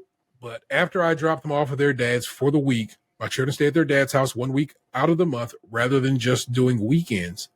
My children's father ended up spamming my phone with text messages accusing me of misappropriating my children's funds he sends every month. My CF, children's father, gives me $100 for each child a month, which is $400 a month, which when it comes to it, it isn't much, but I'm fine with it because he usually makes up with it by buying the children what they need when an issue arises. FYI, nothing is court ordered. I have a job as a daycare worker and use my own money I make myself to buy Uber Eats / DoorDash food. He also accused me of being a bad mother because I rather order food for myself without thinking of my children who were with me at the time and that I should have just waited until they were with him for the night. I had a really bad day that day and just wanted to do something to cheer myself up. Sometimes food does the trick for me. If I were to order something for everyone, it would have cost a wild lot of money that I wasn't interested in spending. And if I were to share by the time my food got back to me, it would have just been the food wrapper. So do y'all think I'm an asshole? I think you can't spell for shit, but also who amongst us can't spell for shit? And no, I don't think. Again, we already decided this person is nowhere near an asshole. This man is an asshole. Yes. So why you all involved? What's going on in my house? Why I'm not involved in what's going on at your house. I want to know what the fuck is with these kids. That like I would have never thought to question it or like how dare you not share with me? I just been like, mommy and daddy ate some food and I couldn't have any. Like that would have been the end of it. And then to go over Dad, can you believe that mom was ordering Uber Eats and didn't give us none? How dare that bitch? That sounds just like Junior. Like we'll have, say for example, they were at my mother's house, or like my partner went to a restaurant while she was out alone and she brings back a cup. He's like, oh man, why you bring this back? That is definitely him. He definitely will call me out like, hey man, how you gonna go to okay, the other day I bought donuts, but I didn't buy them for Krispy Kreme. You know, the Krispy Kreme kick. He's like, how you gonna buy these donuts? We want Krispy Kreme now. It was his birthday, mind you. But he was like, I don't want these other donuts now. No more Goldies. And then that's how you got I put the donut in your bag for from his birthday, T. So you got essentially a piece of a birthday cake. But yeah, he all about that shit now. He all like he 8 years old. He's up he's past my belly button now. He's up to my chest. So he's a big man. And don't go around buying shit without cutting him in, because his beak needs a taste. I just want to get my beak wet, my guy. Yeah, Box, you're right. I was raised in a way I wouldn't have said shit about shit. It would have been dangerous. I'll just tell you that. Yeah. So these are different times and different children, and they raised a different way. But yes. Yeah, man, that's wild to me. Yeah. First comment is from Porcupine Tattoo. It says, "Don't 100% of parents hide in their closet to eat M&Ms because they don't want to share the one selfish treat they got that week. This dude needs to shut up his pie hole and pay some more support, not the asshole. And I've enjoyed reading all the stealth snack techniques y'all use. May the Keebler force be with you and the Nestle odds be forever in your favor." Yeah, well, she mentioned that he gives her $400 a month. They got fucking 4 kids. Goddamn, that's a lot of kids. That's a lot of kids to have. Oh shit, bruh. Let me tell you something. Take you to court on this shit, and it'll be like $2,400. He lucky he gotta shut the fuck up. Yeah. It's real handleable shit, man. Don't be talking shit in a situation where you are coming up on a deal. You know what I'm saying? Yeah. It could be so much worse. Yeah, $400 for 4 kids is Ain't not shit. And they ain't paying for shit. Because like we only have 2 kids, and like I don't want to see what our bill gonna be like in 2 years, because man, Anthony is eating like a grown ass man now. This dude had what? Yeah, he eat a lot now. It ain't no more. Oh, you can have half a waffle. It ain't no more half a waffles going down no more. Go ahead and hook that up, man. This comment just made me chuckle because it just seemed like, really, I hid the last 2 slices of my birthday Dairy Queen ice cream cake in our basement freezer. My husband Dad comes to visit and scarfed every kind of sweet or snack we had in our house upstairs in the first 36 hours he was visiting for 2 full weeks, and was driving me to tears. Literally. I hid a fork in my waistband, went downstairs to all kinds of random projects and maintenance issues those 2 weeks. My husband knew what I was doing. He did not want the cake, so I was not hiding it from him. But my cat would follow me down there each time and beg for ice cream. Father-in-law's visit was in 2018, and 5 years later, the cat still follows me down every single time, hoping for some cake. I did not give the cat the ice cream cake, for your information. Yeah, sometimes it's okay to tuck a little treat away for yourself. I'm saying it's okay to give the cat a little piece of salami, so forth and so on. You know what I'm saying? It's rules to the hip hop, and it's okay. That was a fun one. This one on some wild shit right here. Am I the asshole for refusing to help my mom now that her husband is sick and throwing the past in her face when she pleaded with me? This person an asshole, y'all? I'm gonna say no. I'll be different. I'll go yes. My mom and I, 25 female, have a contentious relationship. We have been mostly estranged for the last 7 years. I say mostly because she made some effort to stay in touch while I faded away. My dad died when I was 4. Mom and him were not married, but they were together. She leaned heavily on my dad's family for a couple of years. Then she moved us away so she could start a better life for us.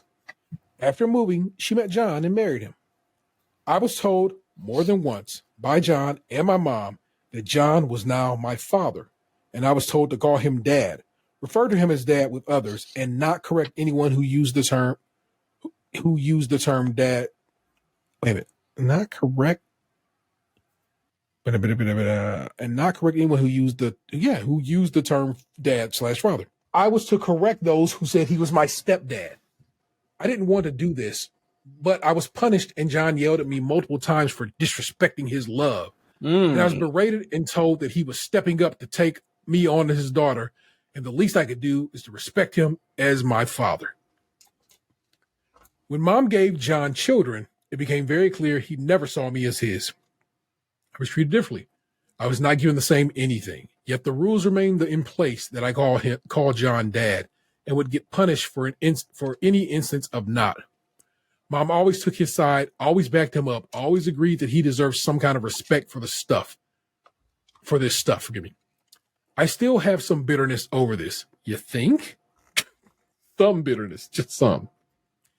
I didn't want John to be my father, but at the very least, if I'm going to be forced to address him as such and to correct people who spoke the truth, I felt like I should have been treated better at least. But that didn't happen, and I moved out the day I turned 18 and stopped speaking to or seeing my mom and John. She would reach out.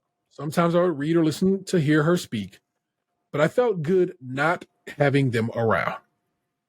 Now, John has been diagnosed with a neurological condition, and my mom is caring for him. She asked me to come help her, to help him, to help out their children. I refused.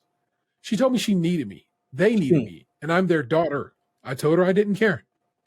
I wouldn't help, and after everything they had done, they deserved nothing from me. I told her she failed me as a mother, and as far as I'm concerned, they're already dead and buried, and nothing to do with me. She said I was being unfair, holding on to the past too much, and lacking compassion. She tried to tell me to think of the good times. I told her she failed me. She forced me to say stuff I didn't want to say as a kid in order to appease her husband, who didn't treat me like his kids anyway. A family friend reached out after the disagreement and told me I should be ashamed. And while they were imperfect back then, they are my family. And I piled on a woman who was doing the hardest job imaginable, caring for a sick loved one. Am I the asshole? I'm still gonna stick with my no. Obviously, she feels a certain way. And sometimes, even when you might be selfish to others, stick to your guns. You felt like you got mistreated. Stay on your path, as long as your heart can take it. Keep on going. Yeah, all I would say is think your decision through before you come to a final conclusion. If I were her, because this is one of those situations where whatever you decide, you can't take it back. Yeah, I agree with that, but they seem like they got their mind made up. There's but one lone pink comment, and it seems to be a breakdown of some things. This is by Blueberry Yogurt Cup. Nice. Asshole enthusiast. Your mother and her husband both emotionally abused you. They ignored your needs and your feelings and demanded that you fulfill their fantasies. You rightfully left as soon as you could to protect yourself. This was your mother's job, and she didn't do it. She wasn't a good mother to you. But now she wants the rewards that a good mother would get from her children. She didn't do the job. She was instead abusive to you, and she wants the rewards. Her expectations are now a continuation of her abusive treatment to you. Another example of her selfishness. When a parent is abusive to you, you do not owe them anything. It doesn't matter what they need now or how they want to use you now. They haven't shown remorse for their abuse. They haven't gotten help to change their attitudes and behaviors. They still want to demand from you that you be useful to them and comply with their wants. That's them still wanting to be harmful and abusive to you, to use you. That's not how loving parents act. She said I was being unfair, holding on to the past too much and lacking in compassion. You're not being unfair. She's being unfair. You're fixing the problem of her abusive behaviors to you during your childhood by protecting yourself from her now. Being around an unremorseful, abusive parent only adds to your pain and needs to heal. It rips open old wounds and makes your life worse. Not being around her now is the consequence of her behavior then. And since then, it's not your fault. Then it's now necessary. It's not your fault that this is now necessary. It's her own fault. You aren't lacking compassion. You're doing what none of them ever did for you. Having compassion for yourself. Someone should have. It should have been them, but they failed you. And you are trying to make up for their failure with a lot of extra work as an adult to heal from that childhood. It's not holding on to the past to have to take care of the effects that the past had on you. It's working hard to heal from all the things in your childhood that shouldn't have been there that they did to you. Your healing from abuse isn't clinging to the past. It's fixing the damage that they did in the past so that your future will be better. She tried to tell me to think of the good times. If there were good times, they do not negate the abuse. Abuse negates all obligation to the abusers.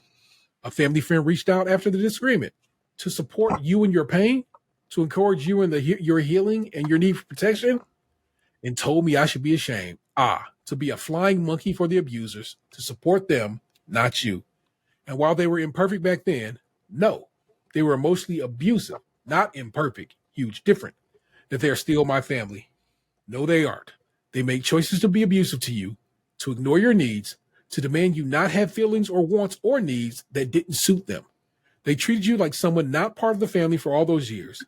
They are the family, but you haven't been included in that family. The family friend is a friend of that family that excluded you by their choices and abuses. They aren't your friend. If they aren't seeing you as a real person, but only like that family sees you as someone they need to push into line so they can use you. Not the asshole. Protect yourself. Everything you say is right about them and the situations. You do not owe them anything. It's not your fault that you do not owe them anything. It's their abuse that resulted in these consequences. Protect yourself. If that means block them all, do it. Well, word to you, blueberry yogurt cup came through with the grill. Yeah, that think of the good times line was like, I mean, if this person never had good times, what the fuck? That's just gonna make them even angrier. Like, it wasn't no good times, bro. Yeah. This one is a classic tasty ass Emma the asshole. And remember, I told you it got deleted out of Emma the asshole. So this is just reading a copy of it.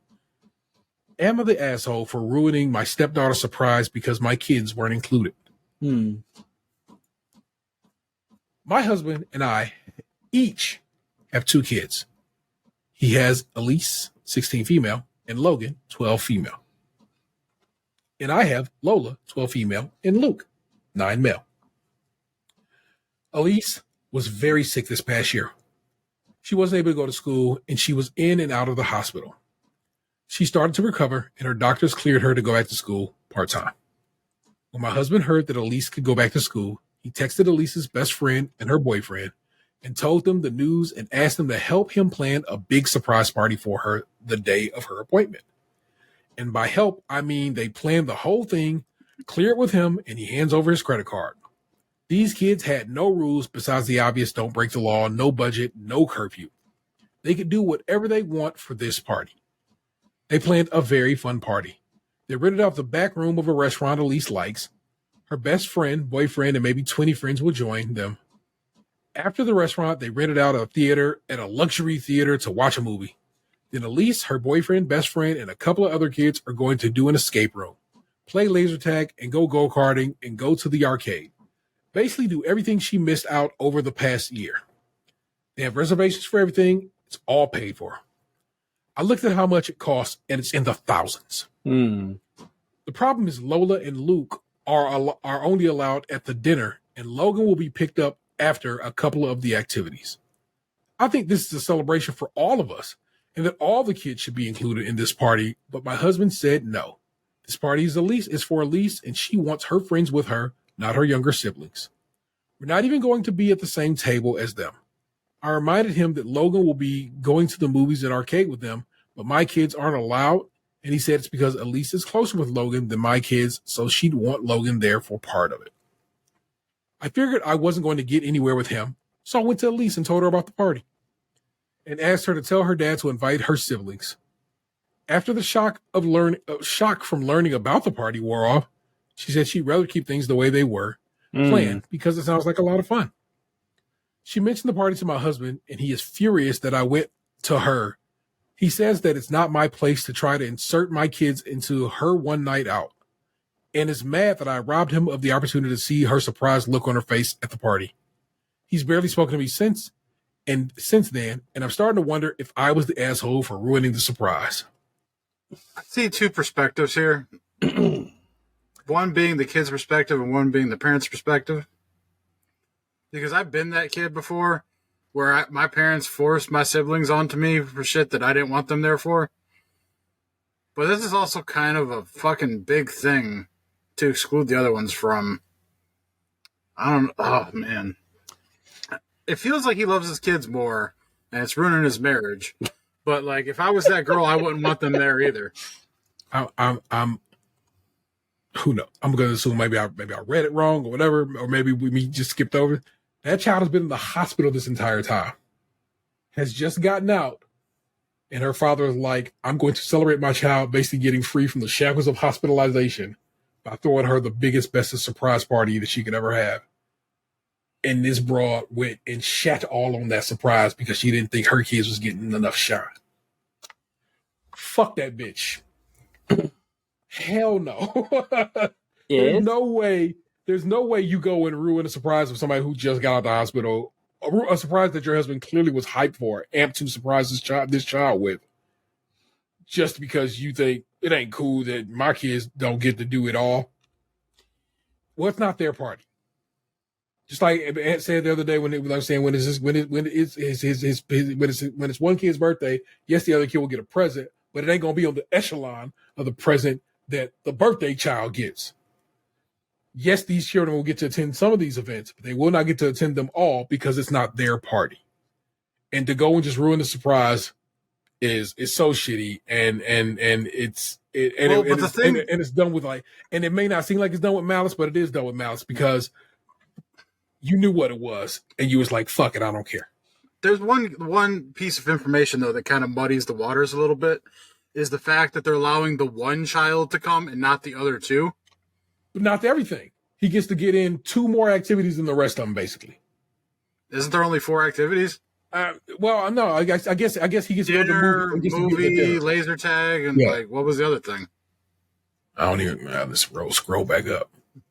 Boop. Oh, actually, over here. And then the kids came and sit with the other kids at dinner. Like they're just sitting with the parents who aren't even at the same table. Yeah. So it's like they're going out for family dinner. They just happen to be in the same place, which I guess is fine. It is, it is what it is. But then, like they're excluding the wife's both of her kids, but then the husband, both of his kids get to participate. Lola and Luke are only allowed at dinner. Logan will be picked up after a couple of the activities. They don't specify the activities. So Lola and Luke, her kids, are going to do the family dinner, but they're not going to all sit together. But that's because if it's teenagers, they're going to go sit amongst themselves anyway. Yeah. So and like I said, and again, the girl's direct report brother will get to do a couple of activities, which is probably the movies and laser tags. They probably don't. He's probably too young to be go-karting. So if I were to assume, how they got fit all this shit in one day? They started at like noon. Damn. They probably going to a place like Sing 75 that got all that shit all under one roof. That's true.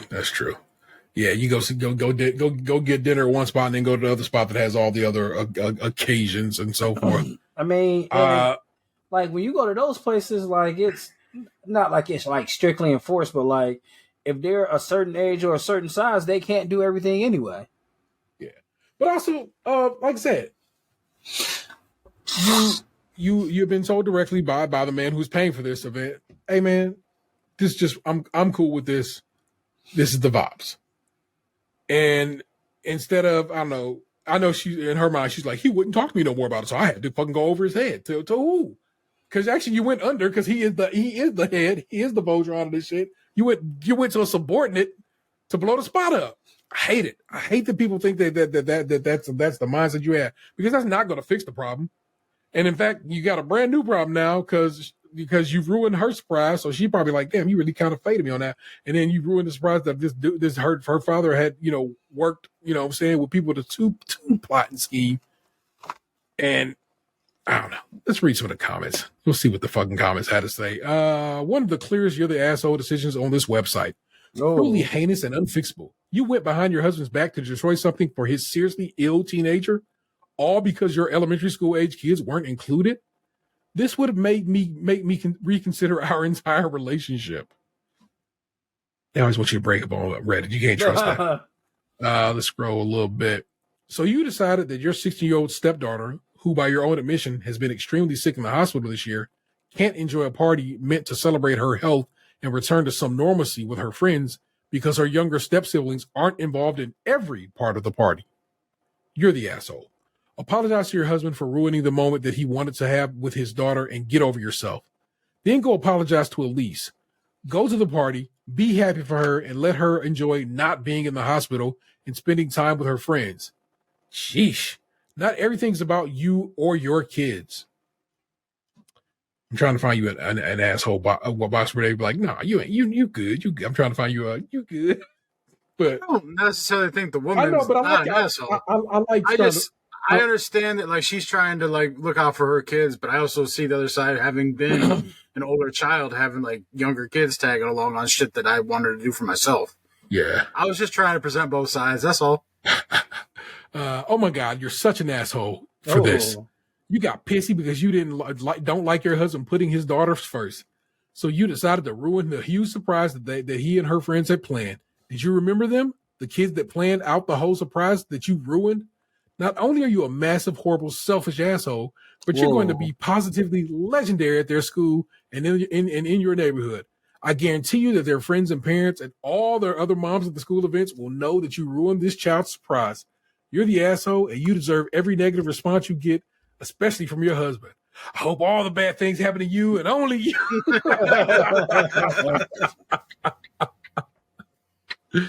Oh my God. Man, there's not one person not saying this person is the asshole. It's like it is all you the asshole. Yeah, I wonder how they feel about that, because that, I mean, yes, that's some real live bullshit, but like to be like a unanimous decision about you being an asshole like that, that shit gotta fucking hurt. Like, you went to this site in safety, and then it's just like, nah, bitch.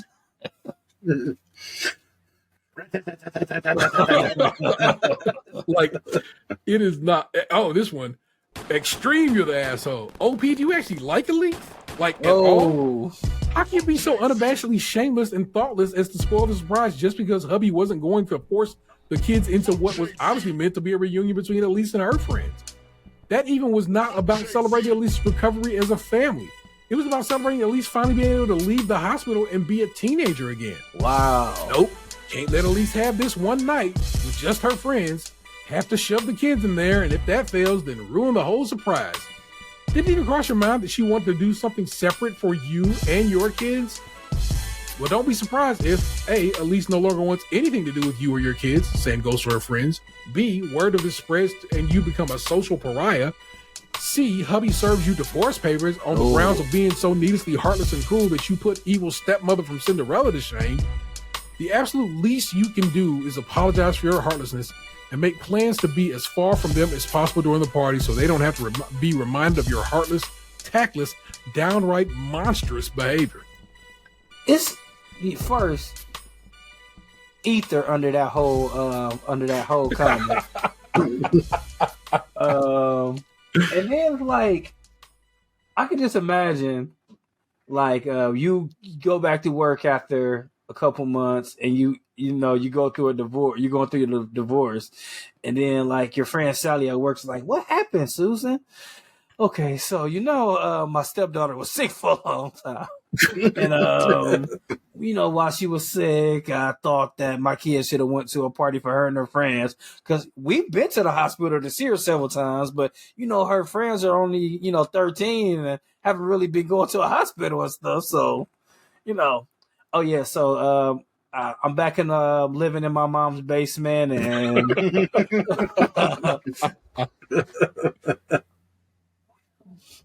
anyway, that was a burner one. I couldn't wait to share with you guys. I thought y'all would appreciate the box. I like that you are always there to, just in case, be like, hey man, I know what this experience is you have a perspective in this situation of siblings of different ilks and so forth. So I get it. I hear you, baby. You're a good dude. In the realm of entertainment, I watched the season finale of Shrinking. End to end, great show. Every bit of it. I'm so glad they got it. It ended well. Because they of course probably had to prepare to just in case they didn't get another season, but they have indeed gotten another season. So it cannot come back soon enough. Even though I know how Apple TV shows work, this bitch probably won't be back until late next year. But I'm excited for it because it's a very, very, very good show. Still riding out with Mandalorian. A whole lot of fun to be had there. Really enjoy that show. And in fact, it has an episode coming out here in a few minutes. No, it comes out Pacific time, don't it? So I'll watch it tomorrow. Worry not. Grand Crew is still my shit. So there you go. Just know that show is dope and you should be watching it. Game Theory with Bomani Jones wraps up their second season this week. I believe Friday's their last episode of the season. And also a banger. You should be watching it. And I picked up my copy of Resident Evil 4 Remake. I got it for Xbox Series X. As that is my system. I got it, whatever. This is I had the intent to play on. God damn, is Resident Evil 4 still such a good game? It was my favorite game for the very longest time, like for years and years and years and years. And to have remade it so it looks gorgeous and plays even better than it did before, to have tweaked it like they have, saying lots of differences, lots of similar things and so forth and so on. It's a banger. You should be going out to buy you Resident Evil 4. It's available on Xbox Series consoles. It's available on PlayStation 4 and 5. It's available on PC, and it is fantastic, and it's gorgeous, and I love it. And were I not doing this right now, that is what I'd be doing, because that game is my shit. I was playing it before I got on tonight. Is it first person or third person? Third person. This the OG, so so you can get on this one if you were so inclined. You know what I'm saying? It's so good, and I put it on easy because I was like, fuck it, man, I beat that game enough over the years. I can just play this on easy. But then I beat a boss today that I know should be more challenging. I was like, man, now I feel like I'm probably gonna beat it on easy, but then go do New Game Plus and put it on Harder, the hardest difficulty on New Game Plus, because I can just run through with all the weapons I already got and just fuck up some combos. So I'm very excited about that. Great game. If you are looking for a new game and have the systems or PC needed to play it, get on that shit like stat. That is all I've been doing in the realm of entertainment. What about you guys? I literally only got caught up on Mandalorian because I haven't been home much the last 4 days. Well, I know, like, this is inside baseball, but we had to record early because I'm on vacation this week. So when I'm not working, I really don't get to watch much TV and stuff like that. But one thing I have been really, really, really neglecting my family and all is like finishing up Red Dead Redemption 2. I was up playing last night. I thought I was done, but like you play more through the epilogue, and I'm currently doing that right now. I'm still enjoying the game. I don't really know what's next. Maybe I'll pick back up The Last of Us 2 because I played like 20 minutes of that and I put it down. And I still got like a couple more guys. I never really got into Guardians of the Galaxy. So So good. That game's so good. yeah, I got a couple more games I could play. So we'll go from there. But other than that, just watching Chopped and shit like that, nothing that would really, with any plots or anything like that. There you go, people. You know what the deal is? Rate, review, subscribe, all that good talk, so and so on. And somebody, I guess I don't say enough, but I guess, like I said, again, it's at the beginning of the show. But then you can email us. You can email us, podcast@stagecrunchyandmilk.com. That email works. You know how it works? How I know it works? Because I got an email right here in it from somebody to us. It's my man, a pizza guy, my man Bill. And he wrote us a nice little email. Let's get to it. Hey, guys. Sorry to hear about Dan's health issues, but glad he's making the hard changes that will improve it in the long run. It's funny how he said once he started talking to friends about it, everyone had their own tales of medical problems and medications. I immediately thought of my own journey with this stuff, too. I want to write in about it and share what I was told by a doctor because it doesn't seem to be shared much. I hope sharing this can help anybody else with high blood pressure and heart health problems. I've had high blood pressure for 10 years. Just became normal. Took my meds, and that was that. Last May, I almost died.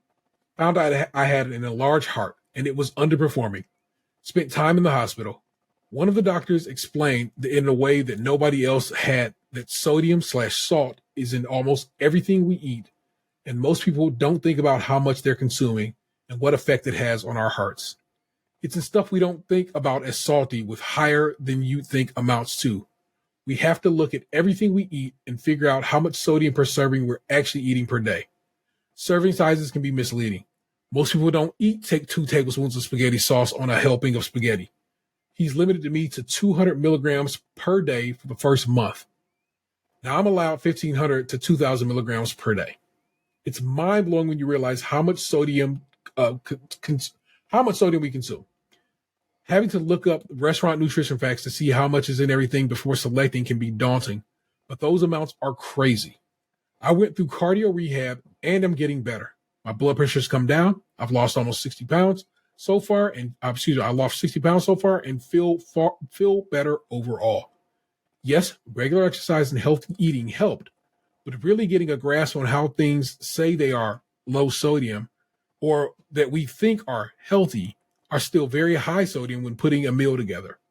I look forward to continuing to hear about Dan's journey and his mastering of his health. P.S. The birdcage in Marks and Southland has been removed. I was there this week. Not sure how long it's been gone. Bill, thank you so much for sharing your story with us and the listeners and so forth and so on. Box and I we're dead ass just discussing sodium and where it's hitting at and so forth on this road trip in Canada, because it's just in places you just would never think and in amounts you would not think. Box was talking about how he was so shocked to find how just bread, like if you just made a simple sandwich, you could be quickly at, almost 1,000 milligrams of sodium just if you were just making a regular ass sandwich, not even like, cold cuts, which are full of sodium and so forth and so on. And of course, here's Bill saying the same damn thing. So I definitely am going to talk to my doctor about the medication I'm on, but also I definitely need to begin taking a hard look at my salt intake. I bought some I bought some bread today and I was like, what's going on with this salt in here? And I was like, okay. In the serving size in this case, Box was indeed 2 slices, and it's like 100 milligrams of sodium or something for those 2 slices. So it was a more sensible in a sort of way, but not really, you know what I'm saying? But somewhat sensible in that it was like at least, it wasn't per slice and so forth and so on. I was like, okay. Yeah, the bread I was telling T about was like this like organic 12 grain bread that I got from like Brownberry, and like each slice of bread was like 220 milligrams of sodium. So you're at 440 before you even put anything in the fucking sandwich.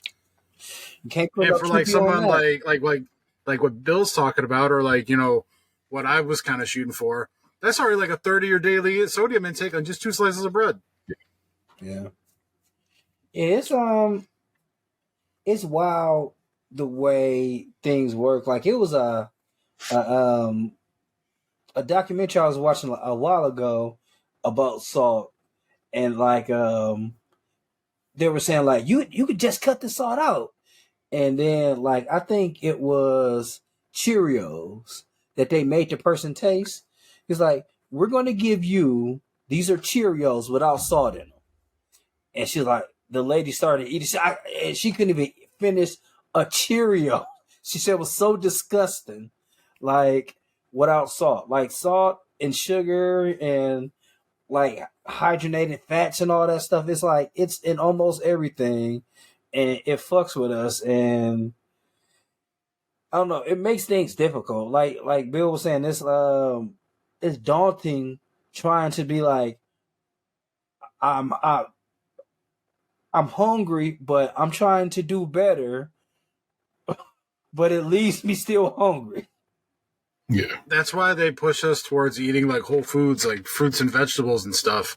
Because, if you eat whole foods like that, they can't put sodium in it. It'd have to be natural sodium, and those kinds of foods don't really have sodium in it.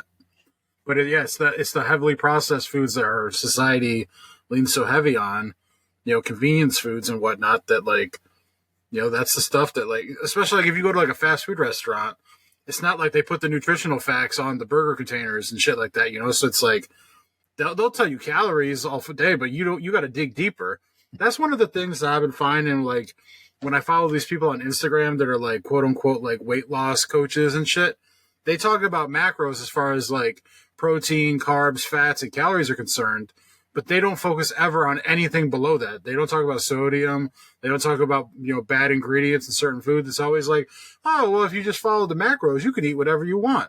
But what if you're a fucking fat guy with high blood pressure who's supposed to watch your sodium, and you're sitting here with Tyson chicken with crappy breading on it and like barbecue sauce, and it's like 3 tenders or fucking 990 milligrams of sodium, like, like that's like just as bad, Yeah, because salt is also a preservative. So it's a lot of in foods that are processed because it gives them a longer shelf life. Mm-hmm. And that's why, like, it's a lot in bread. I was watching a couple documentaries last week. I guess maybe I should have brought that up during my media thing. But one was called Food Inc., and the other one was Genetic Roulette. and it talks about like how like the food industry uses like, you know, GMO foods and how they're not actually good for our bodies, and a lot of the stuff that they put in the foods to like the one example they used, and I think it was Genetic Roulette, was the one company, Monsanto. They genetically engineered corn to have pesticides in it to help preserve the crops from bugs. And they claim that it doesn't affect us, but there's been studies shown that like the pesticides that they grow in the corn, like genetically, can fuck up our digestive tracts. The thing is, we're cattle. Like, we're just intelligent cattle, and these companies fuck with our food so much under the guise of science that like we get fucked up from it.